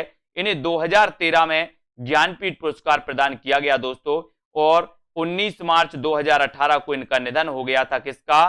केदारनाथ सिंह का, 2018 को, है ना। और ये दोस्तों केदारनाथ सिंह याद रख लेना, ये प्रगतिवादी चेतना के कवि माने जाते हैं, है ना। किसका संबंध रामधारी सिंह दिनकर से है? रामधारी सिंह दिनकर से बताना है किसका संबंध है। बताइए किसका संबंध है? कामाध्यात्म की समस्या, पौराणिक प्रसंग में भारत चीन युद्ध युगीन संदर्भ, या फिर युद्ध दर्शन या सुधारवाद। तो बताना है किसका संबंध दिनकर से है। दिनकर बताना है कैन का कवि, वो केदारनाथ अग्रवाल को कैन का कवि। ठीक है, तो यहां पर आपका दोस्तों पौराणिक प्रसंग में भारत चीन युद्ध का युगीन संदर्भ, यानी कि आपका बी नंबर बिल्कुल सही हो जाएगा। ठीक है, बी नंबर यानी कि आपका ए नंबर जे, ए बी और सी। ठीक है, तो कामाध्यात्म की समस्या, पौराणिक प्रसंग में भारत चीन युद्ध का युगीन संदर्भ और युद्ध दर्शन, यानी कि ये तीनों सही हो जाएंगे दोस्तों। दिनकर से संबंधित हैं, सुधारवाद दिनकर से संबंधित नहीं है। तो यहां पर अपन देख लेते हैं कि कामाध्यात्म की समस्या उर्वशी में, पौराणिक प्रसंग में भारत चीन युद्ध का युगीन संदर्भ परशुराम की प्रतीक्षा में, युद्ध दर्शन कुरुक्षेत्र ओंकार और रश्मि रथी में, जबकि सुधारवाद का संबंध दिनकर से नहीं है, दिनकर से नहीं है। 76 का आंसर आपको बताना है कि किस कवि का संबंध प्रगतिवाद से नहीं है। प्रगतिवाद से नहीं है तो किसका संबंध नहीं है, ये आपको बताना है। किसका संबंध नहीं है प्रगतिवाद से? रामधरस मिश्र का है, त्रिलोचन का है, मुक्तिबोध या फिर दोस्तों नागार्जुन। किसका नहीं है पूछा गया। सभी लोग एक बार लाइक जरूर करेंगे, लाइक आपको जरूर करना है साथियों। ठीक है, आप एक बार लाइक करते हो, है ना, और एक क्लास आपके लिए दोस्तों कई बार आपको मिलने वाली है। ठीक है, और जिन भी साथियों ने अभी तक दोस्तों सब्सक्राइब किया है लेकिन बेल आइकन को नहीं दबाया, तो वो बेल आइकन को दबा दें, जिससे नोटिफिकेशन आपके पास हमेशा के लिए पहुंचेगा, रोज पहुंचेगा। जो भी क्लास होंगी उनका नोटिफिकेशन पहुंचेगा। ठीक है, तो अब किस कवि का संबंध प्रगतिवाद से नहीं है, तो बोले सर किस कवि का पूछा है, तो रामदरस मिश्र का नहीं है, यानी कि ये नंबर त्रिलोचन का तो है, मुक्तिबोध है, नागार्जुन भी है, ठीक है। तो एक नंबर आपका सही हो जाता है। यहाँ पर रामदरस मिश्र का संबंध प्रगतिवाद से नहीं है, जबकि मुक्तिबोध, त्रिलोचन तथा नागार्जुन प्रगतिवाद के कवि माने जाते हैं। अगला क्वेश्चन है, फूल नहीं रंग बोलते हैं किसका काव्य संग्रह है, बताइए। फूल नहीं रंग बोलते हैं, ये बताना है। केदारनाथ अग्रवाल, नागार्जुन, त्रिलोचन शास्त्री या फिर रघुवीर सहाय। फूल नहीं रंग बोलते यानी कि 77 का आंसर हमें चयन करना है और आपका बिल्कुल सही आंसर हो जाता है। फूल नहीं रंग बोलते हैं, उत्तर चला जाता है केदारनाथ अग्रवाल। फूल नहीं रंग बोलते हैं, यानी कि आपका जो एक नंबर है, ए नंबर है, वो बिल्कुल सही है। फूल नहीं रंग बोलते हैं, ये केदारनाथ अग्रवाल का प्रमुख काव्य संग्रह है ना। युग की गंगा और दोस्तों मार प्यार की थापें, आग का आईना, अकाल और उसके बाद नागार्जुन की एवं ताप के ताए हुए दिन त्रिलोचन शास्त्री की रचना है। इनको हमें याद रख लेना है, ठीक है। और रघुवीर सहाय आत्महत्या के विरुद्ध के रचनाकार कौन है, तो रघुवीर सहाय। आत्महत्या के विरुद्ध के रचनाकार कौन है, रघुवीर सहाय, ठीक है। इनको याद रख लेना। अगला क्वेश्चन यहां पर बताना है दोस्तों, युग की गंगा किसकी रचना है, युग की गंगा किसकी रचना है। चार विकल्प हैं हमारे सामने, युग की गंगा के रचनाकार आपको चयन करना है। इसके रचनाकार कौन है, केदारनाथ से हैं, केदारनाथ अग्रवाल, केदारनाथ मिश्र प्रभात या फिर रामेश्वर शुक्ल, बताइए। युग की गंगा के रचनाकार कौन है। सभी लोग लाइक जरूर कर दें, एक बार लाइक सभी लोग किया करें दोस्तों। युग की गंगा किसकी रचना है, ये आपको बताना है। और जिन भी साथियों ने अभी तक सेल्फ स्टडी क्लासेस का दोस्तों क्या नहीं किया है ना, हाँ अलग अलग कवि हैं, केदारनाथ अग्रवाल अलग हैं, केदारनाथ से हैं अलग हैं, ठीक है। तो यहां पर याद रख लेना कि युग की गंगा किसकी रचना है। युग की गंगा दोस्तों इसके रचनाकार हैं केदारनाथ अग्रवाल, ठीक है। सेल्फ स्टडी क्लासेस का ऐप जरूर डाउनलोड कर लो साथियों। केदारनाथ अग्रवाल यानी बी नंबर। युग की गंगा किसकी रचना है, केदारनाथ अग्रवाल की। युग की गंगा रचना के रचनाकार केदारनाथ अग्रवाल हैं, है ना। इसके अतिरिक्त फूल नहीं रंग बोलते हैं, आग का आईना, ये पूछी गई रचना, आग का आईना के रचनाकार कौन है, तो आप क्या बताओगे। आग का आईना केदारनाथ अग्रवाल। गुल मेहंदी, नींद के बादल, है ना, ये सभी मानी जाती हैं। नींद के बादल भी केदारनाथ में, बोले सर नींद के बादल सो गए थे, है ना। और गुल मेहंदी भी इनकी रचना है केदारनाथ अग्रवाल जी की। और ये प्रगतिवादी श्रेष्ठ कवि माने जाते हैं केदारनाथ अग्रवाल, ठीक है। इतनी चीजें तो सभी को पता है। और केदारनाथ अग्रवाल किस काव्यधारा के कवि हैं, ये आंसर आपको बताना है। सरल आंसर, प्रश्न भी सही है आपके लिए और उत्तर भी आपको बताना है, तब आपका बिल्कुल सही। केदारनाथ अग्रवाल किस काव्यधारा के कवि माने जाते हैं, उत्तर चला जाता है दोस्तों आपका कि सर केदारनाथ अग्रवाल की बात करते हो तो ये प्रगतिवादी चेतना, प्रगतिवादी काव्यधारा के ये कवि माने जाते हैं, ठीक है। अब यहां पर देखो केदारनाथ अग्रवाल प्रगतिवादी या प्रगतिवाद के प्रमुख कवि हैं। प्रगतिवाद के अन्य प्रमुख कवि में त्रिलोचन का याद रख लेना, नागार्जुन, ठीक है, और शिवमंगल सेन सुमन। और दोस्तों ये शिवमंगल सेन सुमन, नागार्जुन, त्रिलोचन ये सभी माने जाते हैं। अगला क्वेश्चन है कि निम्न में से कौन विशुद्ध राष्ट्रीय भावधारा का कवि नहीं है। विशुद्ध काव्य धारा बताना है, तो सोहनलाल द्विवेदी, माखनलाल चतुर्वेदी, दिनकर या फिर नागार्जुन। प्रश्न क्रमांक 80, कौन विशुद्ध राष्ट्रीय काव्यधारा, राष्ट्रीय भावधारा का कवि नहीं है, कौन सा नहीं है, ये आंसर आपको चयन करना है। 4 सेकंड है, सभी लोग बताएंगे, वीडियो को लाइक कर देंगे और दोस्तों अपने मित्रों तक शेयर जरूर कर दिया करें। ये रोज क्लास होती है 9 बजे। और जिन भी साथियों को अभी दोस्तों एडमिशन लेना है तो अभी भी मौका है, आप एडमिशन ले सकते हो, है ना। और यहां पर आपका उत्तर सी नंबर, ये नागार्जुन साहब जो हैं दोस्तों ये प्रगतिवादी काव्यधारा के कवि हैं। ये राष्ट्रीय भावधारा, विशुद्ध राष्ट्रीय भावधारा के कवि नहीं माने जाते, है ना। और नागार्जुन राष्ट्रीय भावधारा के कवि नहीं है, बल्कि प्रगतिवादी या मार्क्सवादी विचारधारा के साथ साथ राजनीतिक कवि भी माने जाते हैं। जबकि सोहनलाल द्विवेदी, माखनलाल चतुर्वेदी, दिनकर ये राष्ट्रीय काव्यधारा के कवि हैं आज का आपका चैलेंज प्रश्न है, अज्ञे ने